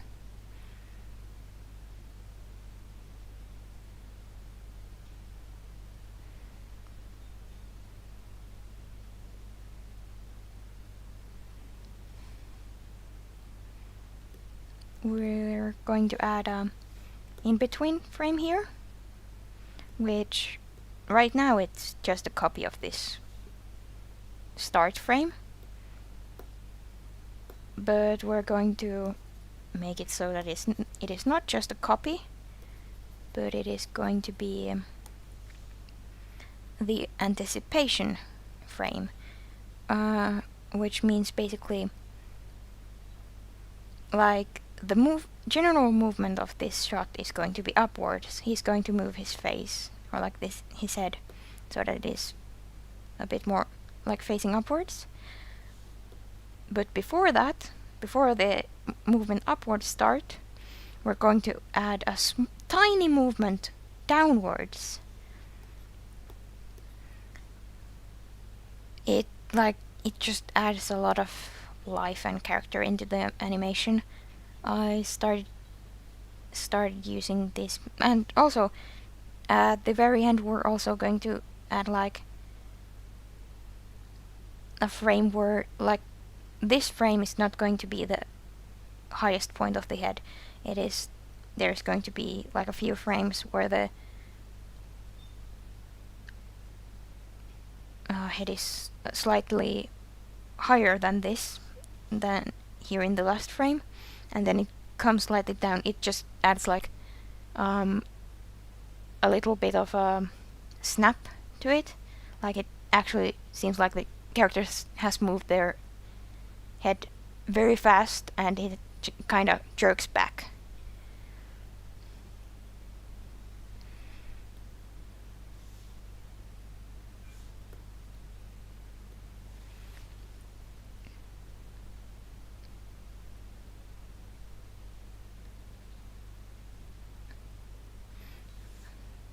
And the onion skin actually works the other way.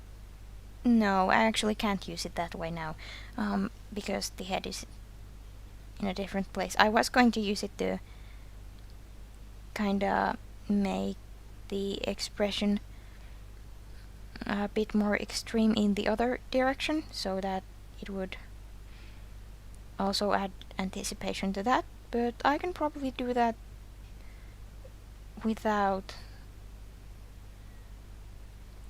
yeah, without seeing the next frame here.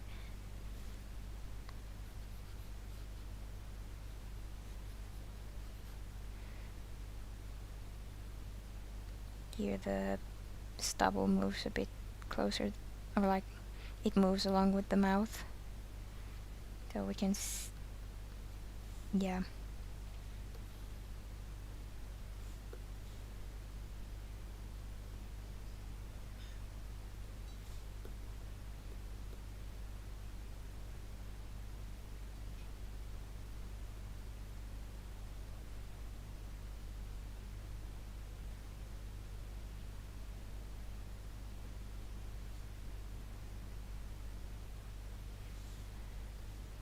Yeah, the head is too large here, but that's okay because it is not going to be visible. That's what I keep telling myself. Actually, it might be better that it is too large, because then I can plan the hat with it easier.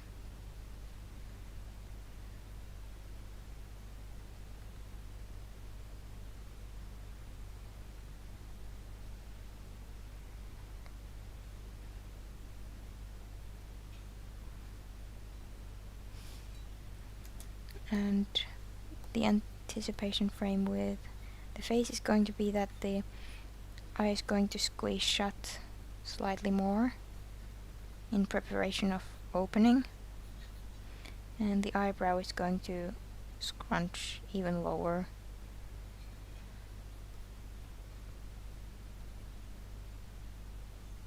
Before going up eventually.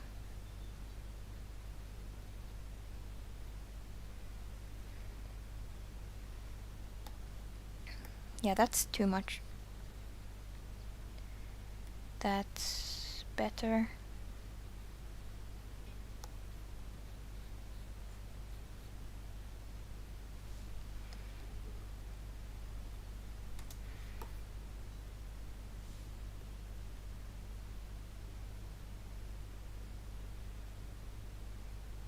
There's something off with the nose.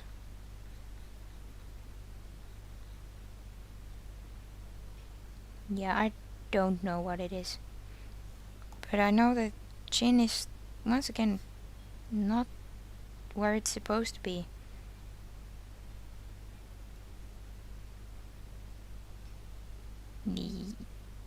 No, that's not right either. There's something wrong with the chin. I do not know what it... No, wait, I actually do know. The lower half of the lower chin, like, is in the wrong place. So now we'll just fix it a bit, and then it will be okay. Everything's going to be fine. No, there's definitely something wrong with it. It's become way sharper than it's supposed to be. Because, as I stated before, his character design is not supposed to be based on a triangle. It's a trapezoid, so it needs to be more square. And this also applies to the chin. I hope it's not...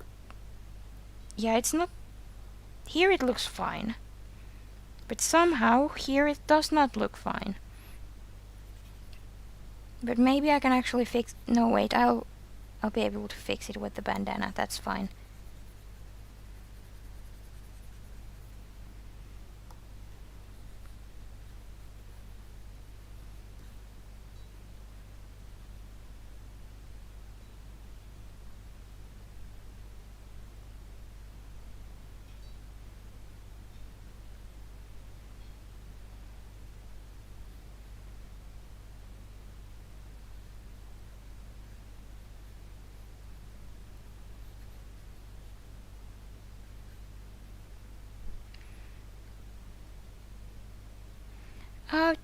Yeah, if you could flip it, that would be really great, because I have no idea what it looks like from the other side.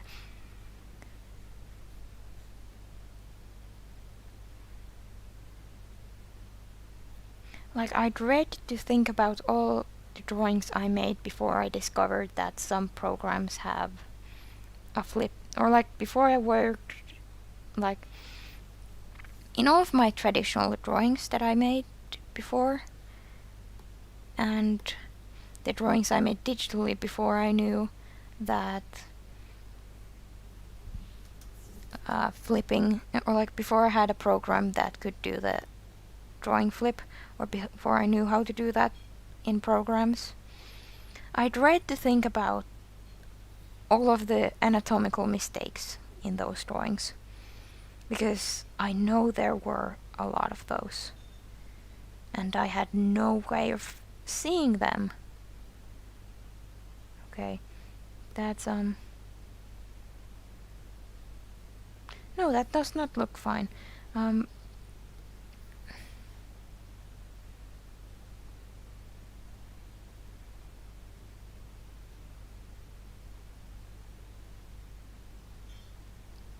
Does that look...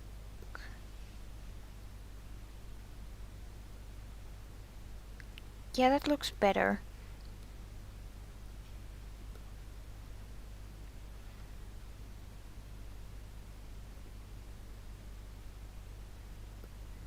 but not quite.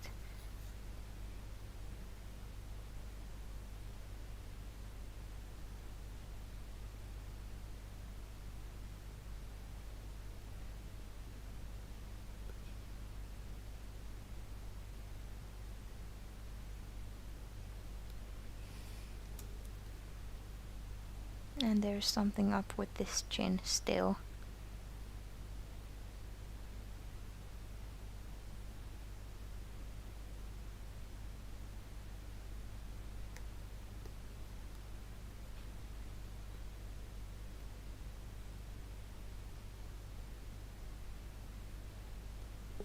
And like this head in general. No, actually, there's... It's fine. Yeah, and Alright, so the flipped version looks... It looks okay. Alright, thanks.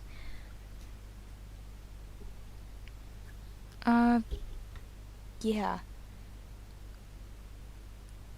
I was not thinking about how, like...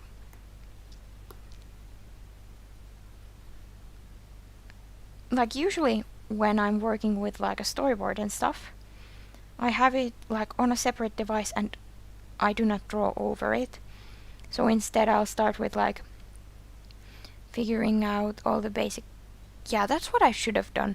I should have figured out, like, the arc of the head first. Maybe I can still do that on a separate layer. So here in the first frame,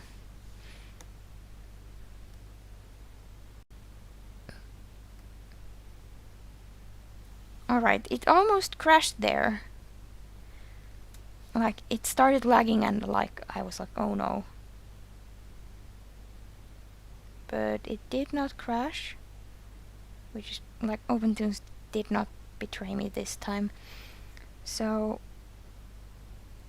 here, and then this one will be here. Like, right now it is here. And then in the last frame, the head is here. This is like this is kind of like the bouncing ball method, like,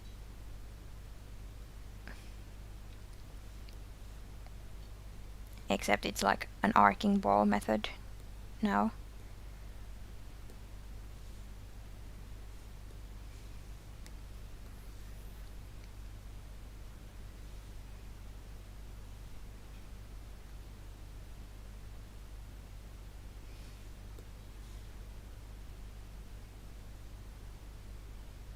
Now that's better, and now I have to edit this to work with that.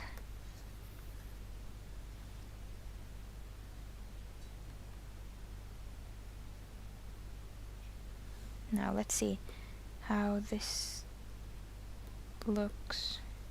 Actually, I'm going to change the frame rate so that it actually, like, moves. 3 frames per second.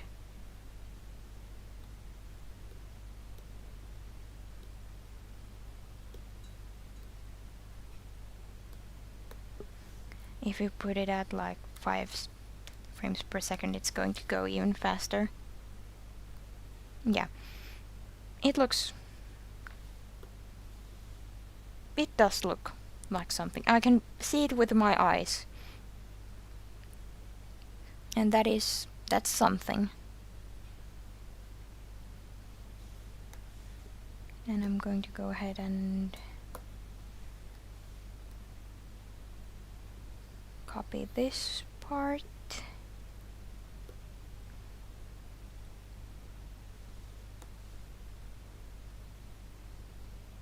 And maybe I'll change this arm slightly, as like here.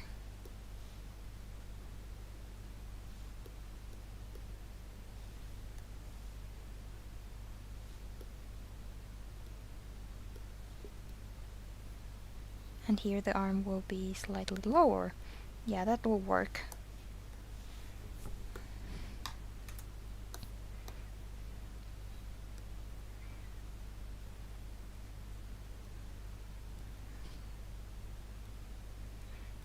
And the bandana's getting even more scrunched up.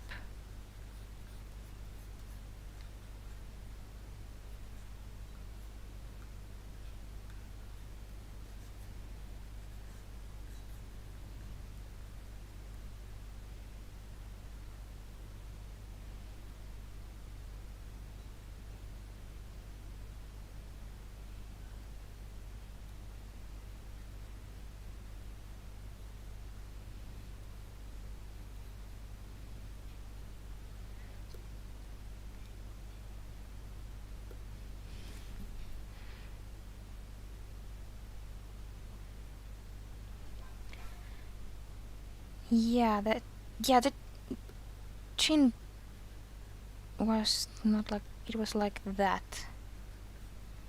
And here it is also like that. Okay. Thanks. Now we know why the chin looks so weird. And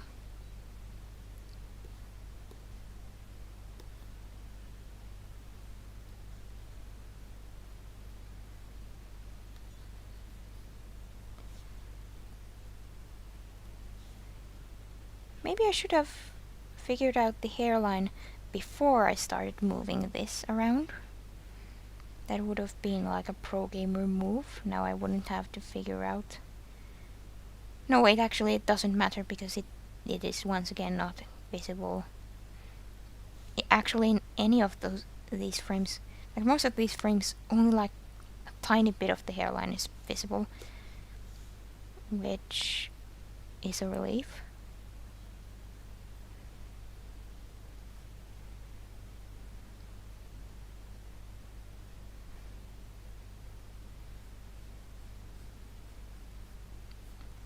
At this point the hair will swing a bit forward. Yeah, once again, if there's any shuffling, I'm headbanging around trying to see how my hair would move.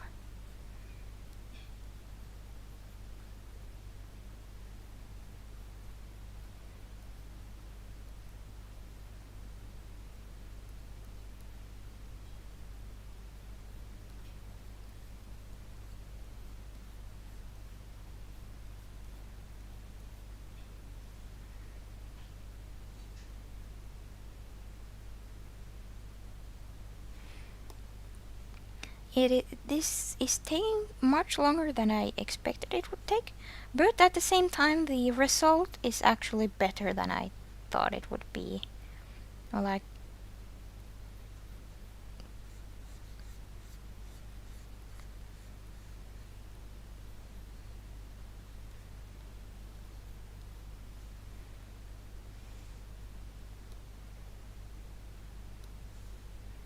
and the hat moves a bit forwards at this point.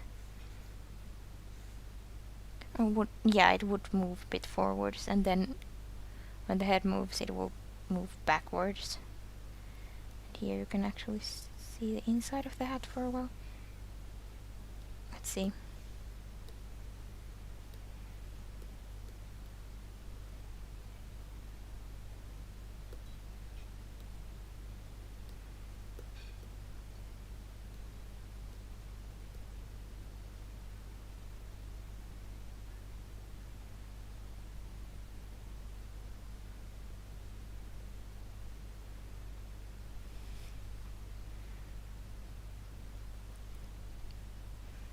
It actually looks like it.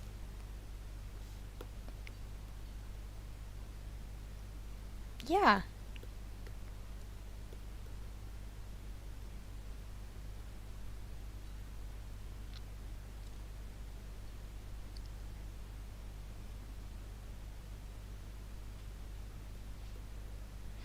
Now I'll have to figure out how long this, like, this part where the head is down is going to last a while. Like, he's not going, like, the second that the camera focuses on him, he's just not going to raise his head. He's going to be like this for a while, but it won't be a still frame. I'm going to add like some little movements, and then there's this is like the preparation, and then this is the final frame. Yeah, right, there's another in-between frame I need to do. I had forgotten about that.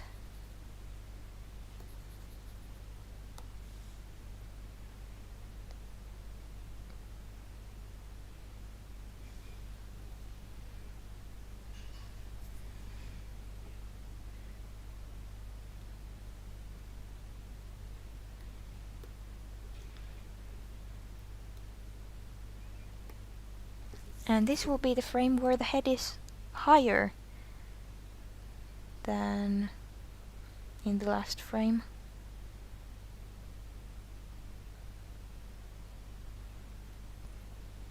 And wait a moment, I need to think.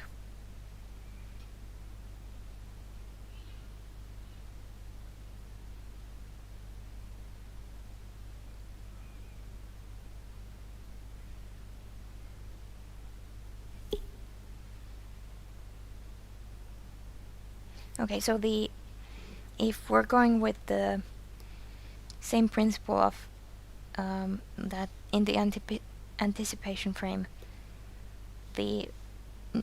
like this is a more extreme version of this first one, then we'll probably make this also the more extreme version of that one, so the eyebrow will be higher. Yeah, that'll look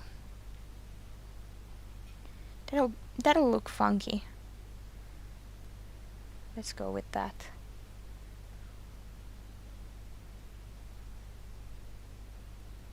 And the eye is going to be slightly more open.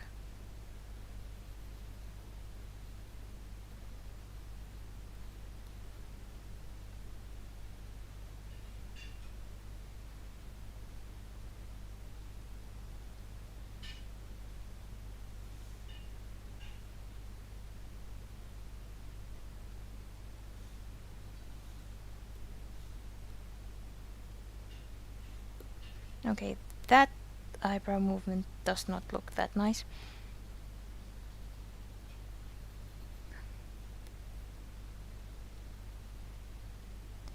But maybe this will.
that already looks like...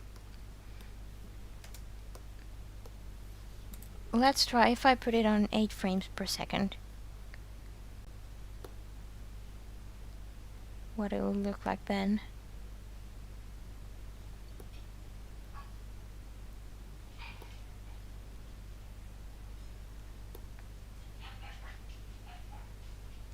Sometimes when I haven't like actually animated for a while, I forget how animating works, and then when I actually like play the animation, I'm like, whoa, the pictures, they're moving, even though like I've been doing this for like 4 years now. No, wait, that's not true. I can check.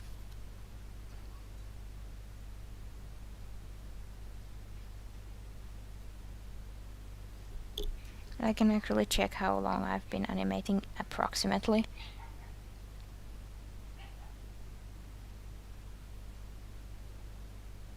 If I look at my oldest video, like my oldest actually fully animated video is over 2 years old. Wow, I've been animating for less time than I thought.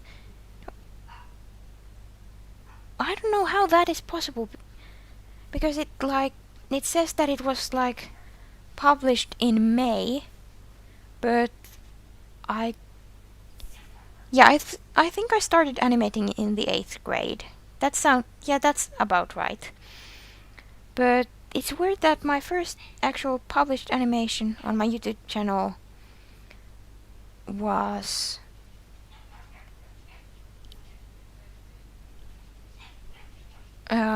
it was in May, because I got like a tablet to do animating on. I got that as a Christmas gift. So there was just like 3 months when I didn't make anything. Or like I think I did. There were some old projects that I never finished and therefore never published. Which is, I can remember some of them, and that was maybe for the best. And now they're gone because I deleted them at some point when my tablet was running out of space.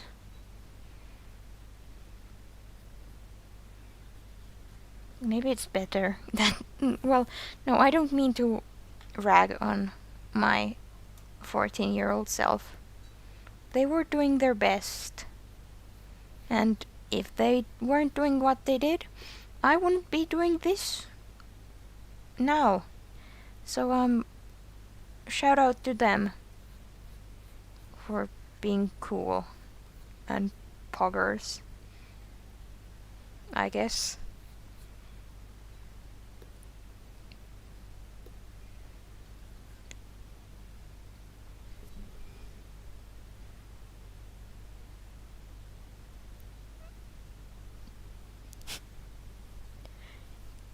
Yeah, it's like I haven't animated, like I have one winter themed animation coming up, but currently it is like I'm sketching out key poses, because the character is going to like kind of get yoinked forward, and I'm sketching out the key poses for that.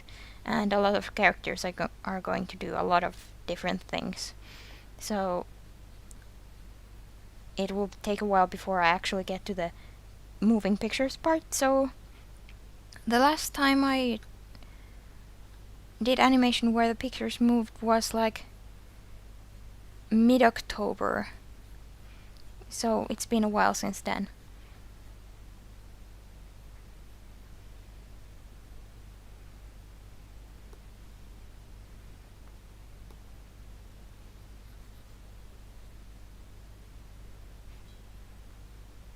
Hey, maybe I'll add like this thing here where the scarf is the bandana is move slightly, because it also gets like pulled along with the neck. So it'll go like this. Or no, actually at this point in the movement it would also already be... No, it wouldn't be heading downwards yet, but it would kind of be like this. And then in the next frame it is... And then there's going to be like... This will need a lot of in-between frames. But that's fine. Because I'm doing this at 12 frames per second. So there will be space to do a lot of in-betweens. Maybe too much space to do in-betweens. Every movement is going to need a lot of frames.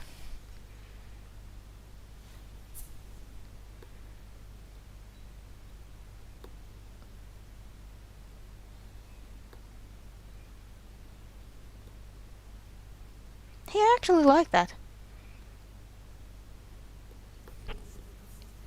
I can kind of see what it's going to look like when it is finished, and that's good. Like, it will look good. I hope.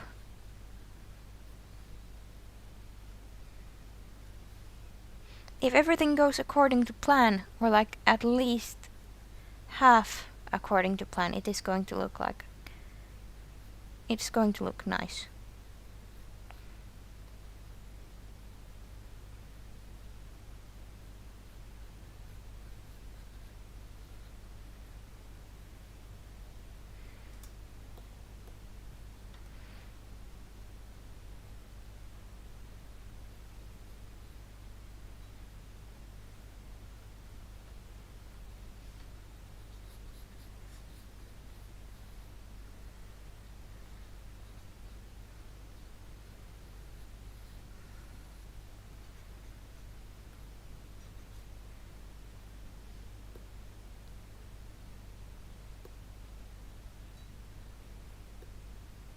And it is obviously going to be a lot slower.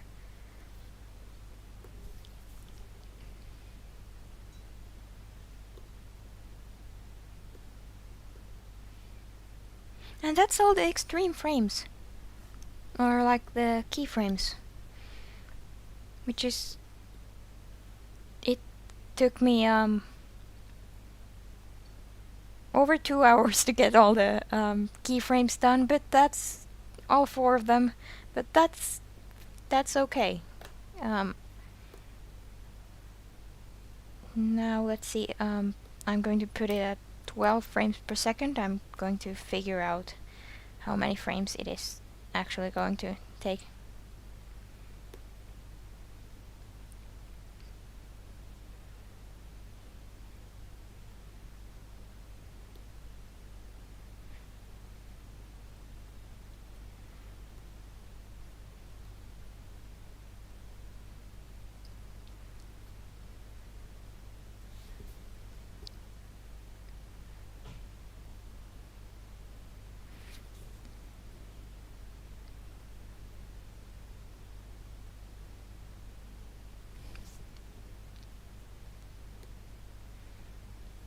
I think I'm going to use the slow in method, like at the start here there's going to be less in between frames, and it is like the transition between these 2 first frames. No, actually the transition here will be quite slow, then this transition here okay, I don't know how to speak again. Well, the change between these 2 frames is going to be fast, and then this is going to be slower again. So it's like a slow in, slow out.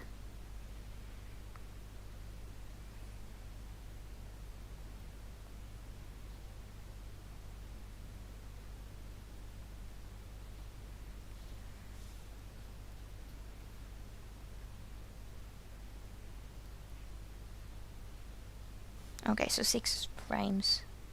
Quick maths. Or maybe I'll do like this one would be 5, 6, 7 frames, and this space with here is going to be, no wait, actually I don't need to split 24 into 4 parts. I'm going to need to split it into 3 parts. I'm sorry, it is too late for maths. Too late in the evening for maths for my brain.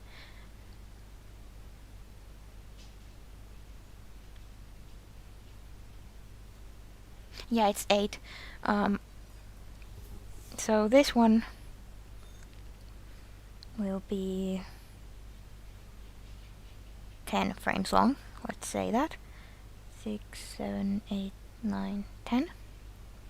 This space here is going to be 8 frames. 3, 4, 5, 6, 7, 8. And again, this is going to be 10 frames. 5, 6, 7, 8, 9, 10.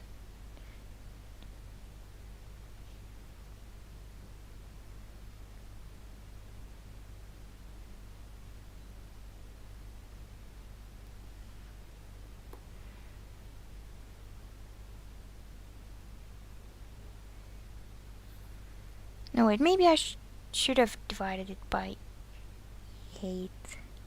Like 4, no 4. Well, that doesn't matter really.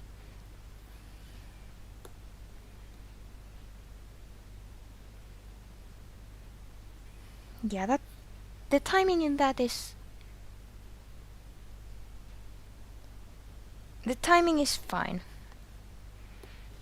And timing can always be changed. That is the good part about timing.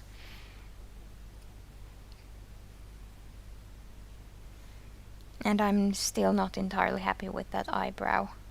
I like the change between these 2 eyebrows. I'll have to do... Actually no, it's probably a quick fix.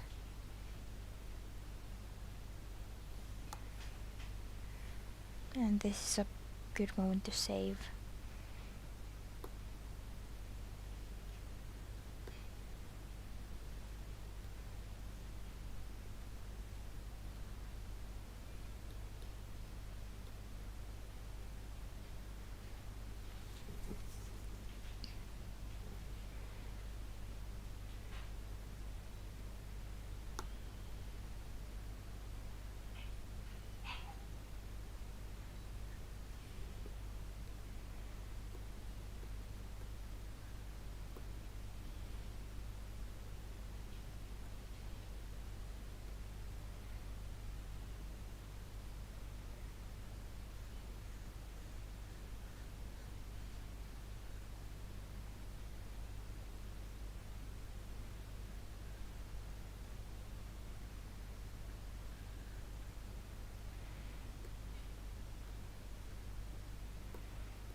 Yeah, math is not my favorite subject at school.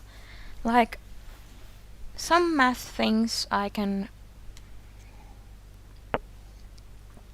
figure out quite well, and others I cannot figure out for the life of me. And then I suffer and get like... well, 7 is not a bad grade from a test. You know, 4 is the smallest, and 10 is the highest grade. But like, I'm a bit of a perfectionist, so for me I sometimes feel like, oh no, I've let myself down.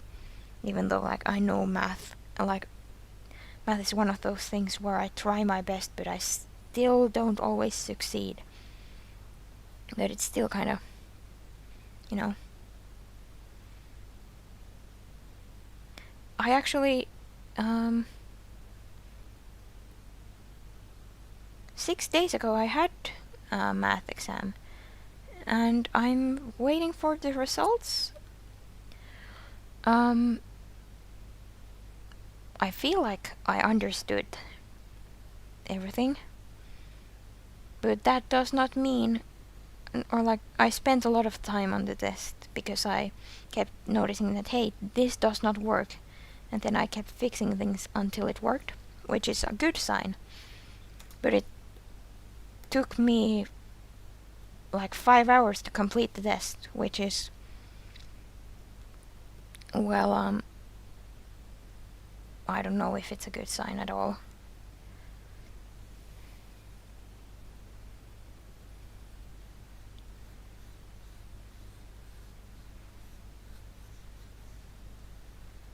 But we'll see.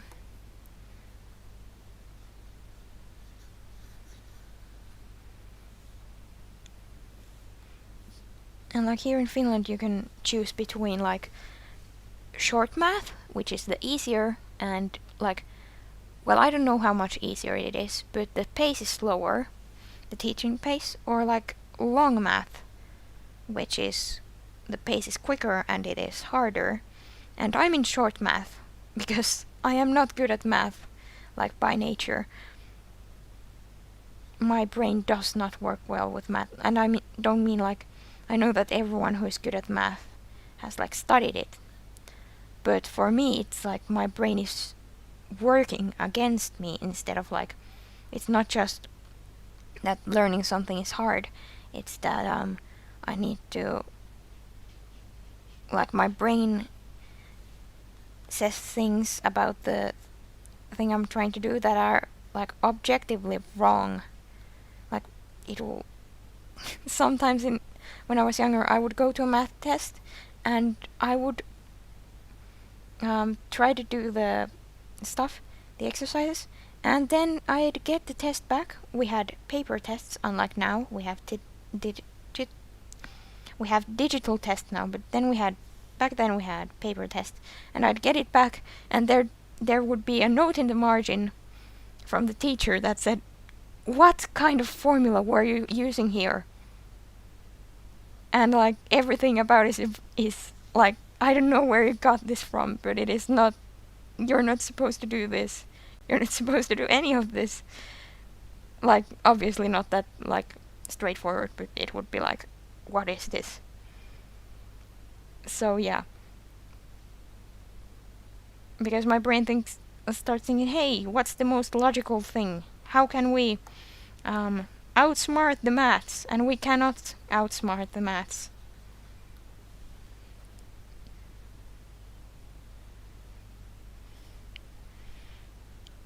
Math is not something to be outsmarted. But I do like English and languages in general. Swedish is nice. Spanish is, well, currently I'm having a bit of a struggle with Spanish. I'm wondering if I should continue Spanish. I probably will. The teacher is nice, and like, I don't like giving up. But and then I'm learning Danish because I wanna study in Denmark one day, so. And Danish and Swedish are extremely similar languages, so learning one of them helps with learning the other, except in with a few words where the same word means completely different things, or like kind of similar but not the same things in the languages. Like frukost, it means breakfast in Swedish, but lunch in Danish, and it was very confusing. And there are probably a lot more words that work like that, like the meaning is different.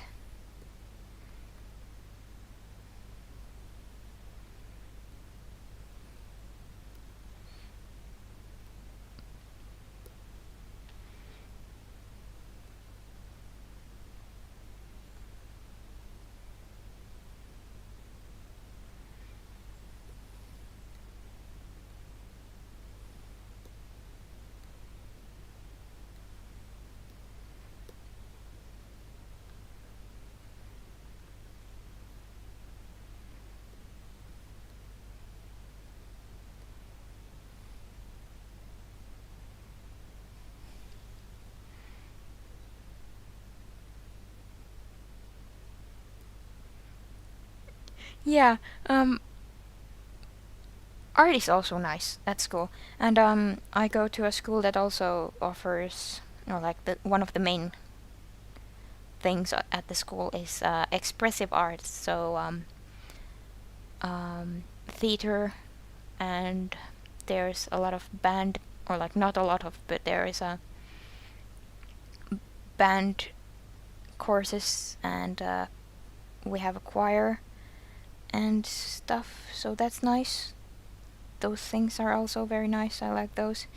And the media lesson, or like the expressive arts classes courses also include like photography and short film courses. I'm going to one in this period, and scenography, so like all kinds of theater and expressive arts related stuff, which is good for me because I like theater and arts and stuff. And the people there, or like the other students, are also very art and theater oriented, which has helped me a lot to find people that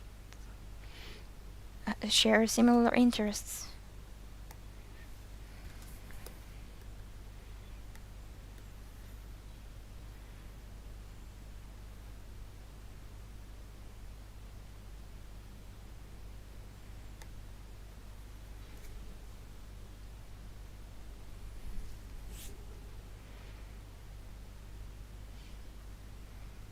Yeah, as you can see, I'm not talking about the animation itself right now that much, because like, as I said, in-betweens are boring. They are vital to the animation, otherwise it will look choppy and unpolished. But there is not much to say about them, really.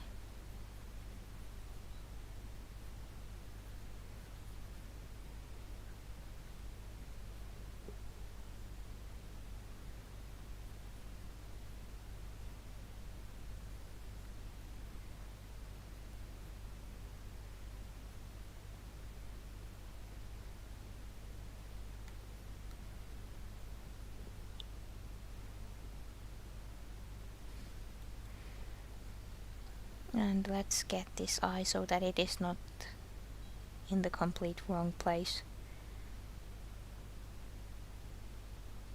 Right, that's about it.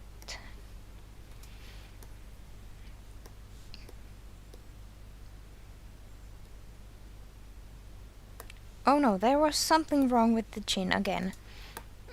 This time I think it was... Yeah, this... In the previous frames, the problem was that it went too far back. Now it was too far ahead. But that's fixable. Yeah, it looks good now.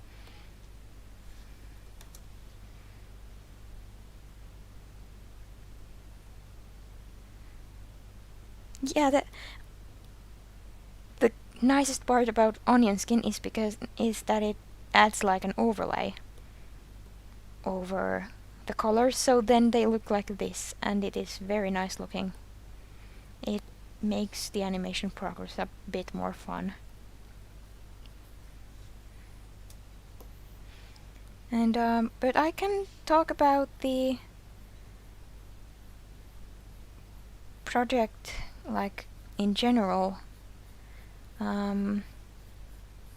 Well, I've been watching a lot of Lupin the Third as inspiration, because I do not watch that much like adult oriented or like meant for stuff that is meant for an adult demographic, like animations that are meant for adults, because they're usually not like my thing. The humor and stuff is not really my cup of tea. But Lupin the Third is very fun, and I have enjoyed it. And it is like, it's meant for adults in the sense that there is a lot more violence and stuff. There are guns, but it's like in the series itself, it is not like. Well, it's just a fun series, and I want to watch the movies someday. And then Shudder is the Goemon Ishikawa of Skulduggery Pleasant, and you heard it here first. Because like they are like very similar characters, and yeah.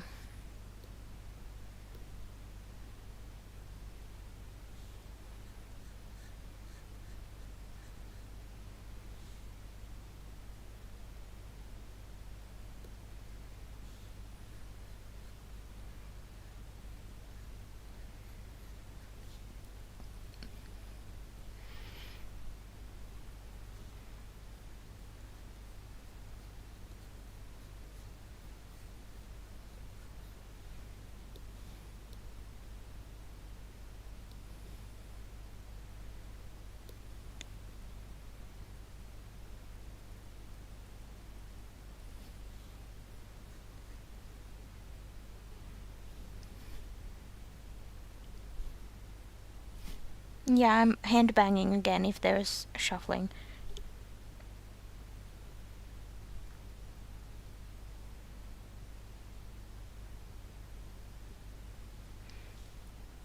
Okay, at this point it will be kind of straight here. And then in the next frames it will start going in a curve like this, I think. No, it actually needs to be straighter at this point, because it is going to change directions. Because with hair you can just put like a single line, and then you can animate around that line, and the line moves like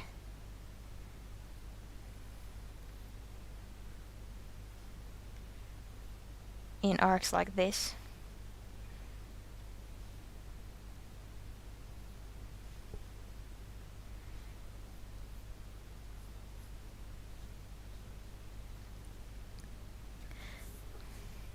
Like it does like a, it moves like hair, and that stuff moves kind of like a whip.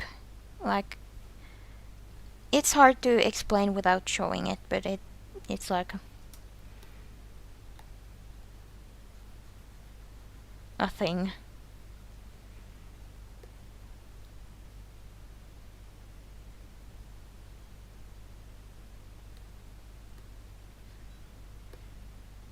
No, wait, what's up with the hair in there?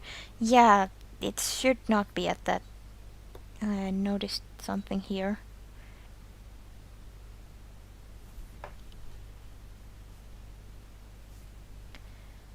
It shouldn't be at that angle, and it shouldn't be that straight. Straightness is this is not the place for straightness.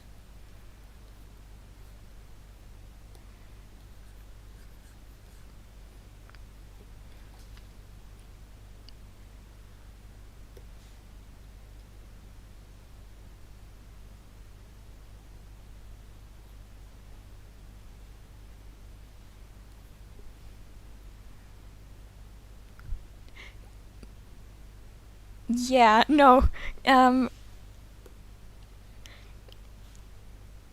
Yeah. It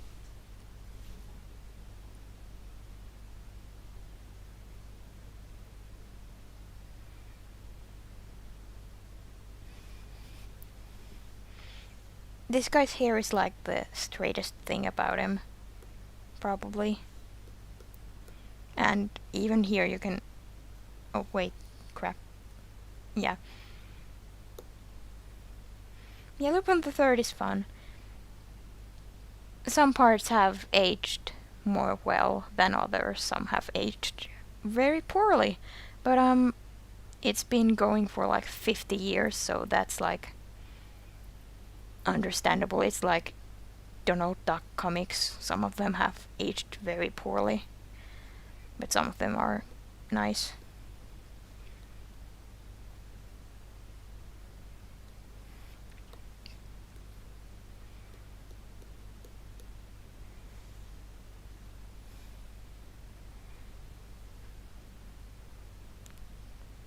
Yeah, he is rainbow colored.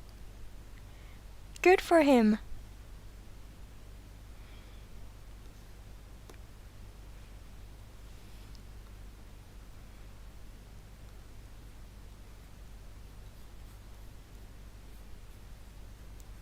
Yeah, I just remembered.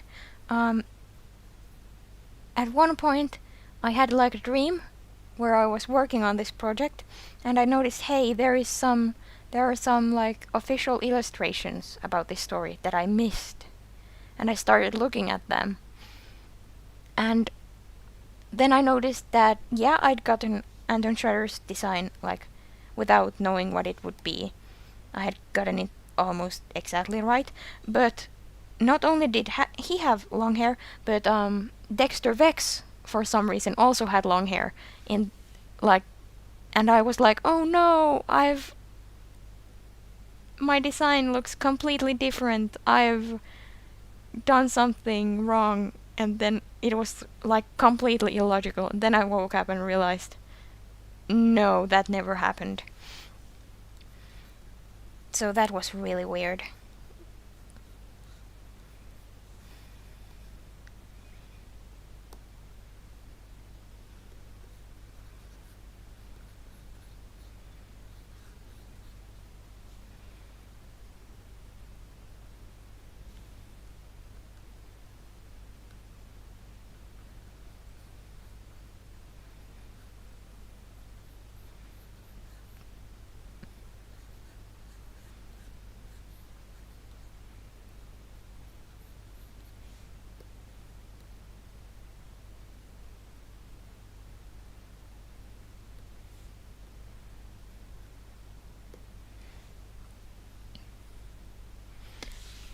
Hi!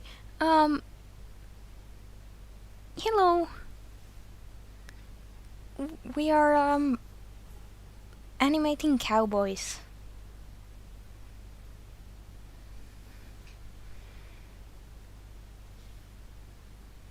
Or, well, we haven't animated multiple cowboys this time. There will be multiple cowboys, but currently there is only one cowboy, who is not doing too good.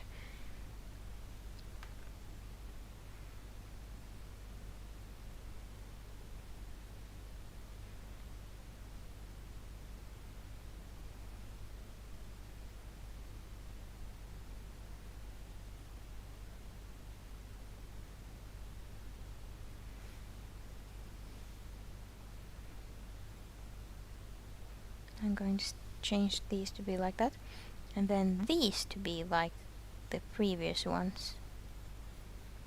Or like the ones that were supposed to be here. Let's see what it looks like now.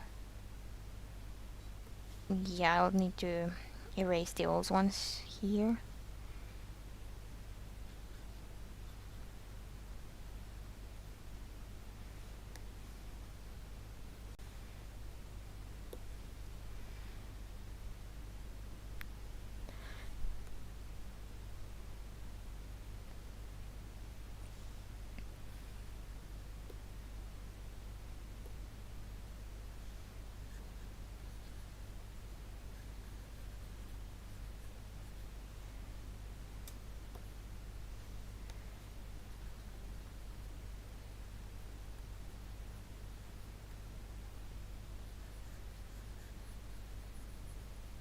Here I'm going to do what's called a pro gamer move, that while the rest of the elements, or like most of the elements in this mid frame between 1 and 3, are going to be like somewhere in the middle of one of the same elements in 1 and 3.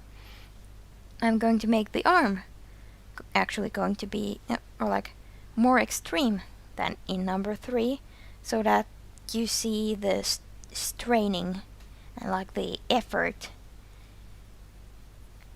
that goes into like lowering the head, and then kind of a tiny bit of relaxation at number 3 in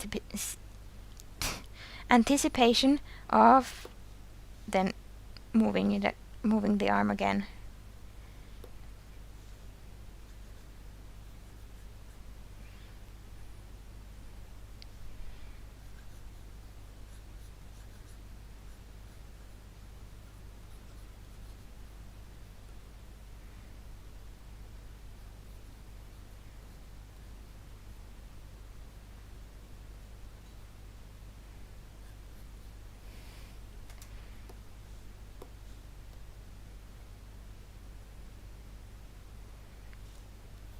Okay, I think that this is coming along nicely, actually.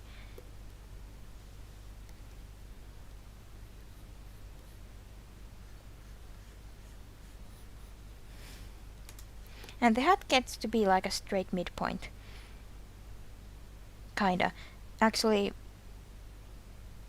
I'll have to remember that right around here the hat actually goes back a bit, I think. Because, or like it is delayed. All of the stuff like hair and things are delayed in comparison to the actual like person or the character. So they're going to be moving out of sync, or like, how do I explain this? They're not like, if the movement stops right here, the hair movement is going to stop 1 or 2 frames after that,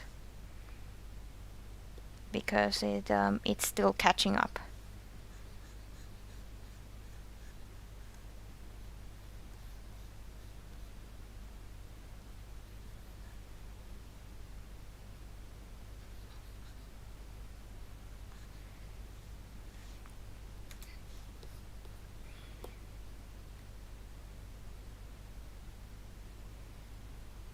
Okay, that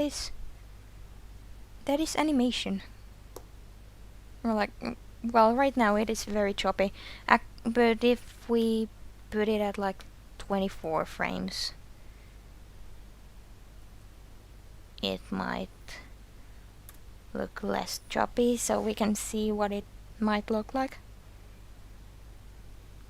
Actually, we're going to put it at 33 frames, which is very high. But here you can kind of see what the movement will look like.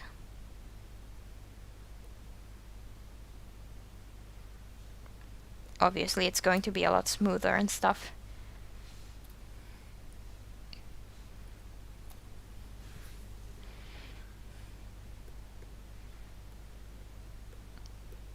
Or like, what if I just, instead of doing animation, I just put like a slideshow with like PowerPoint transform, or like PowerPoint transitions, like there's a picture of a character, then it fades into like a kind of spirals out, and then there's a picture of another character, and that's the entire thing. Everything is edited like that. Wouldn't it be like great?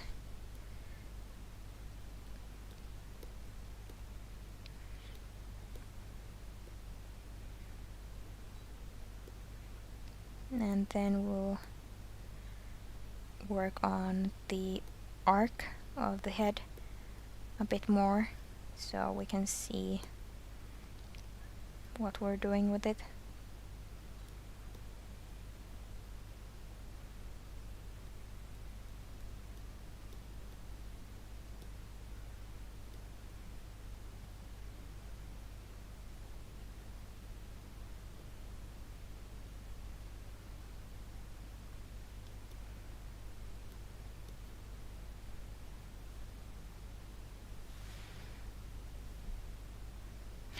Oh yeah, the exams went well, I hope.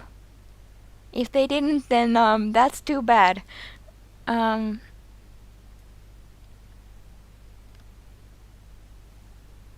Yeah. But I only had 4 of them, luckily. Math, biology, then what else? English, and math. No, I already said math. Finnish. Yeah, but I didn't have a Finnish exam because we made like written compositions throughout the course. So then, if you had them finished by the exam day, you didn't have to go to school on that day. So that was good. I got to study and draw for an entire day.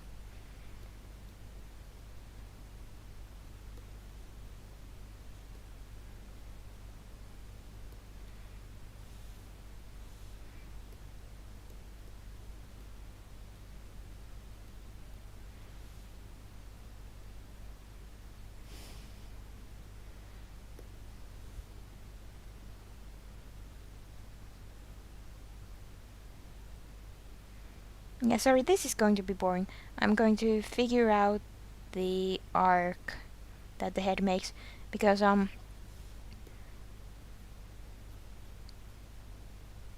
animation, doing movements with arcs is really like very important. It instead of just doing like a straight line, just like the neck would not do a straight line. It automatically doesn't like a curve.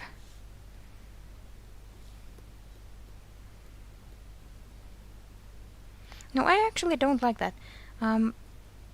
Because it is too steady, and this character's head kind of jerks forward, and then upwards, and then a bit back, and then a bit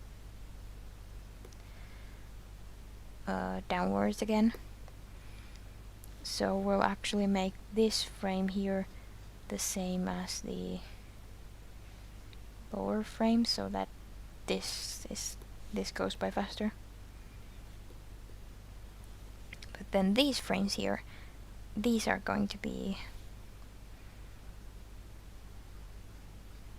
No wait, there's actually not much room to do anything with these.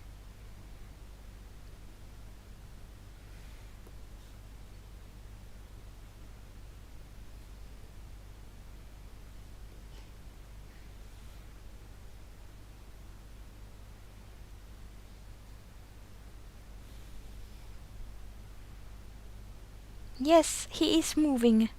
And when I figure this out, the movement will... there will be more movement. But I'm still not happy with how that looks.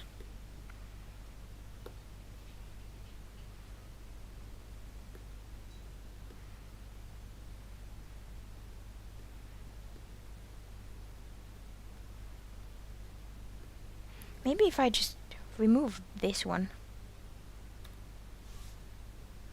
Oh, whoops. It removed one more than I was aiming. Hmm? Yeah. Good. And I've realized that I have not eaten anything since like 4:30. So we'll be ending the stream in 18 minutes so that I can go eat. And because I'm starting to get kind of hungry. And that's not fun. But until that, I'm still going to continue.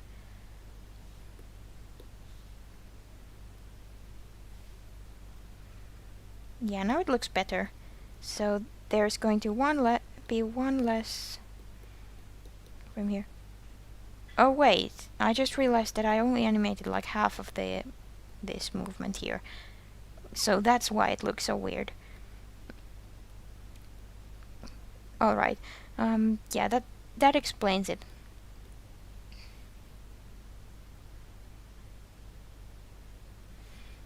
But actually I'm going to remove some of these in between frames here. I do not need that many, because doesn't need to be like, I don't want it to be that fast. Where's that green thing coming from?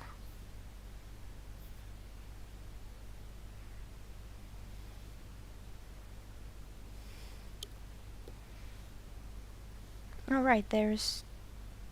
this movement is much faster.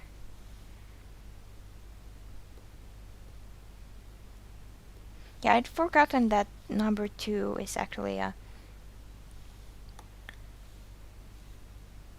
midway point of the smaller head movement downwards. I was just like, oh, this is the entire downward movement, and it is not.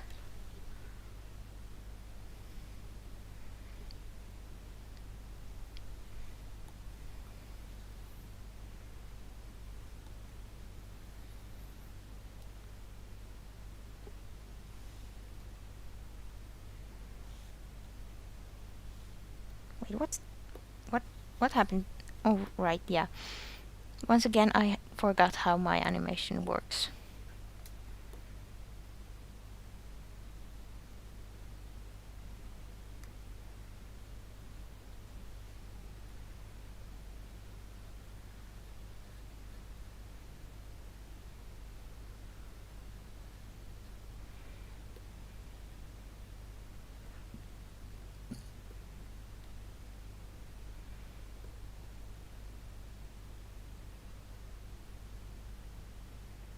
What's going on here?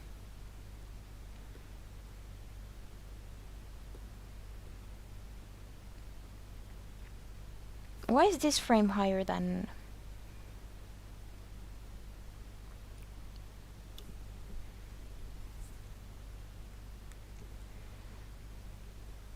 Okay, something's wrong here.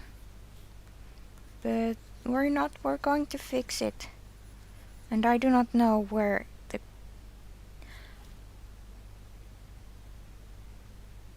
Alright, I had mixed some things up.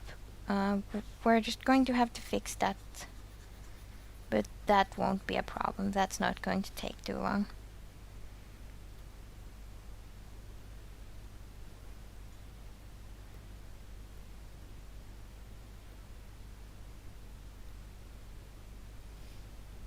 Yeah, that's right, there is a very small movement here.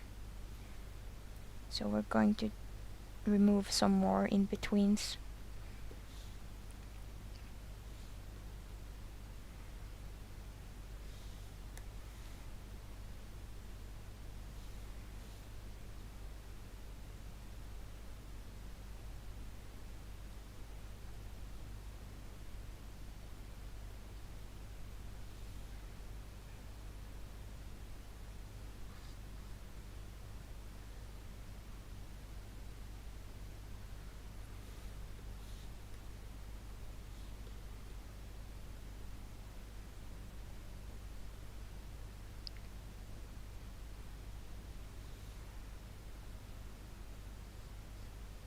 And then it slows out too. Okay, so the first head movement from here to here is... Actually, I need to remove more of these. Like, I need to make it so that these in-betweens match those in-betweens, so I'm removing two of these. So this head movement here is going to look like... Actually, I can keep it there. That, like, that's the way it's going to move. Here. And of course, this frame here is for this.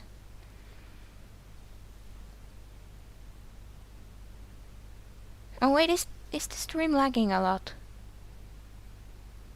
Because it kind of buffers occasionally, so I'm wondering if it's also lagging for you all.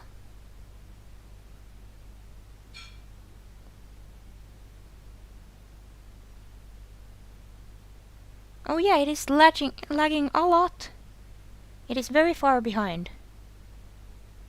Yeah, and this part will be hard to explain later. Yeah. So we'll continue for a while. Just...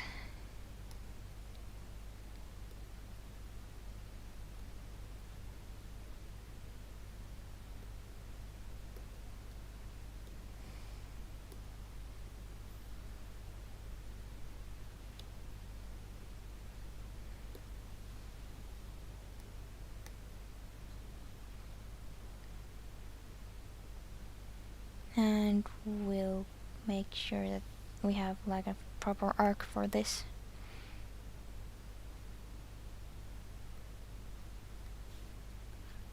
Wait, actually I forgot to check that this is actually, yeah, it is the right head position for this frame.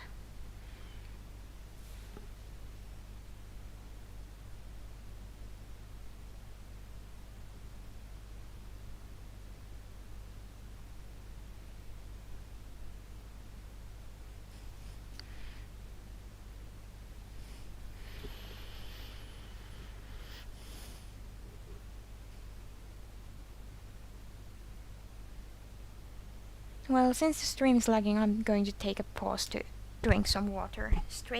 Remember to stay hydrated.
Okay, so the stream is starting to buffer quite a bit. I think it might start, yeah, I don't know.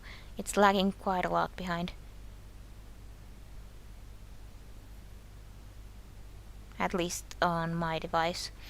I do not know if it is the same way on other ones, but for me at least it is very far behind from where I actually am. And consequently, or like at the same time, the ending time is coming up soon. No, actually, now I don't understand. Okay, so my tablet is just lagging. Sorry for the rant about buffering and stuff. It was just my tablet messing around. Sorry. Yeah. Let's see.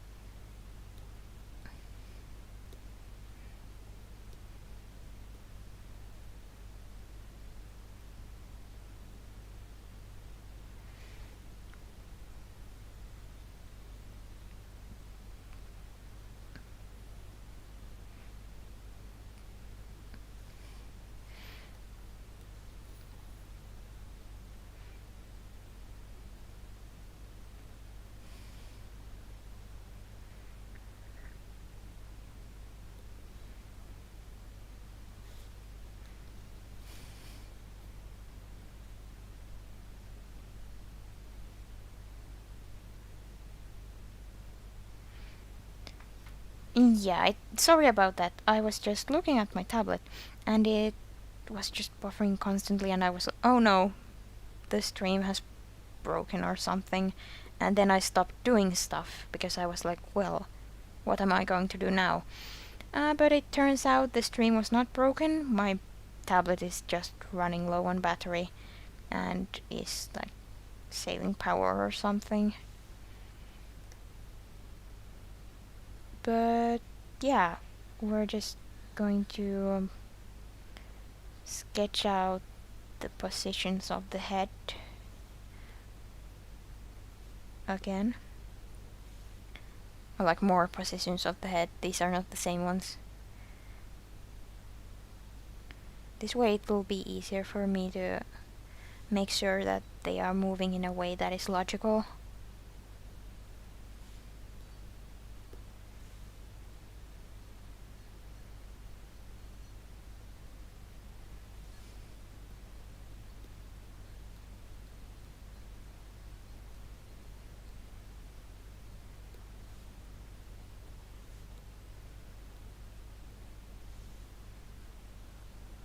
Right.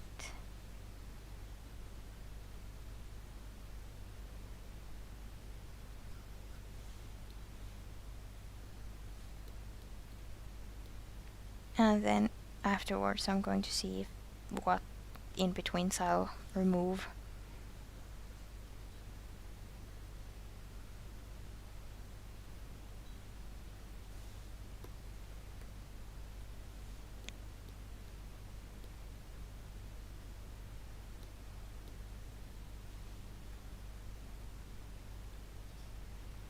Actually, I'll start with this one so that it kind of goes midway.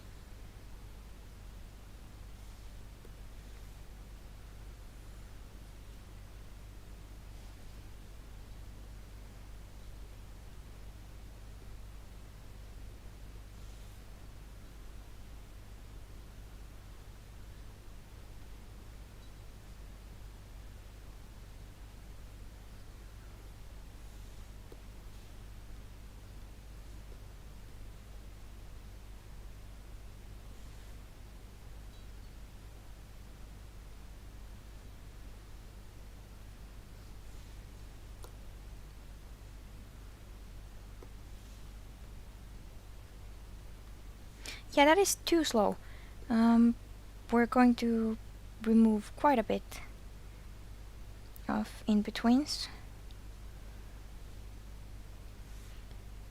so that we don't, because like if you're really tired and you have to, but you need to like,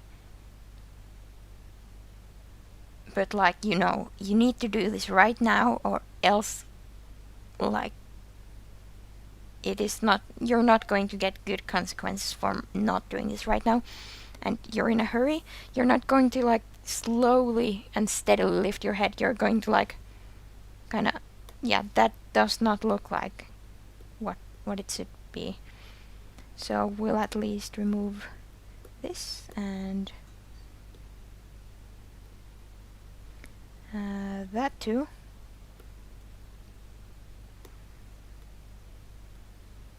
That is still very slow, and this is not needed.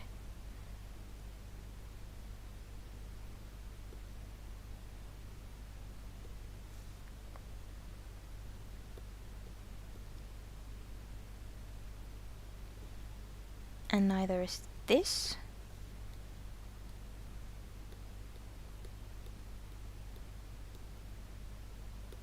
Actually, I'm going to add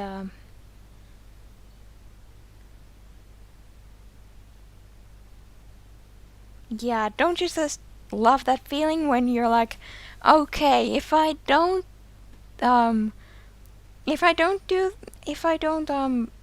get a grip right now, this all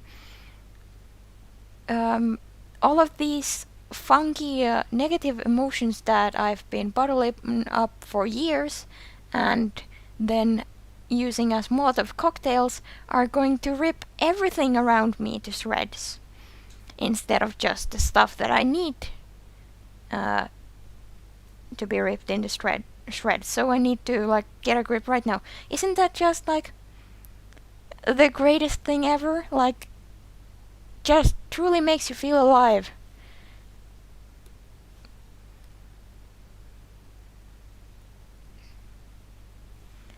Yeah, the hair is going to flip right here.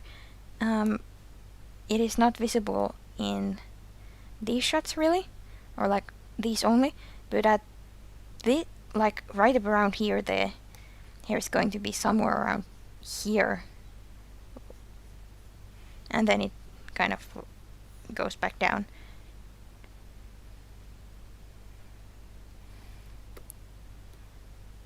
But I think that looks... No, now it's... Yeah, my mom is sending me messages. I need to go eat, but so I'm ending the stream in 2 minutes, but that was what I was aiming to do anyways. I just need... Look, I'll just look at this. No, I need to actually slow it down a bit more. So a mid-frame here.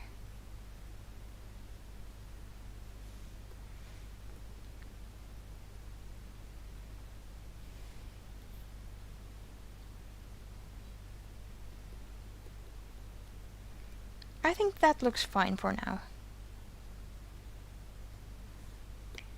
And then of course we need to... Yeah, I'm going to have... we have tortillas. Not like the egg tortillas, but like the corn pancake. No, pancake. The word pancake does not work. What's the other word? The corn discs. Edible corn discs that you fill with stuff. We're having those. And yeah, it was a really fun stream. This was my first stream ever, and I really liked it, so I'm probably going to do more of these someday.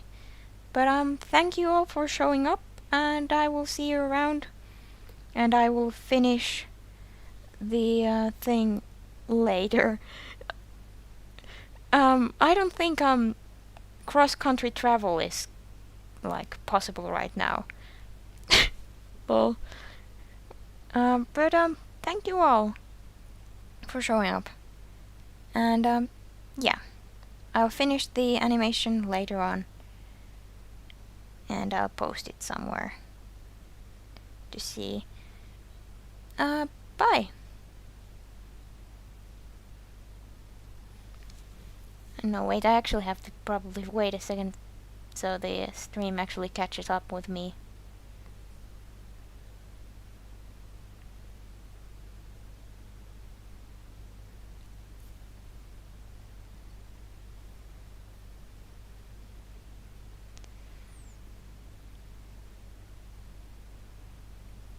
Yeah, I think it's caught up now. Yeah. Bye.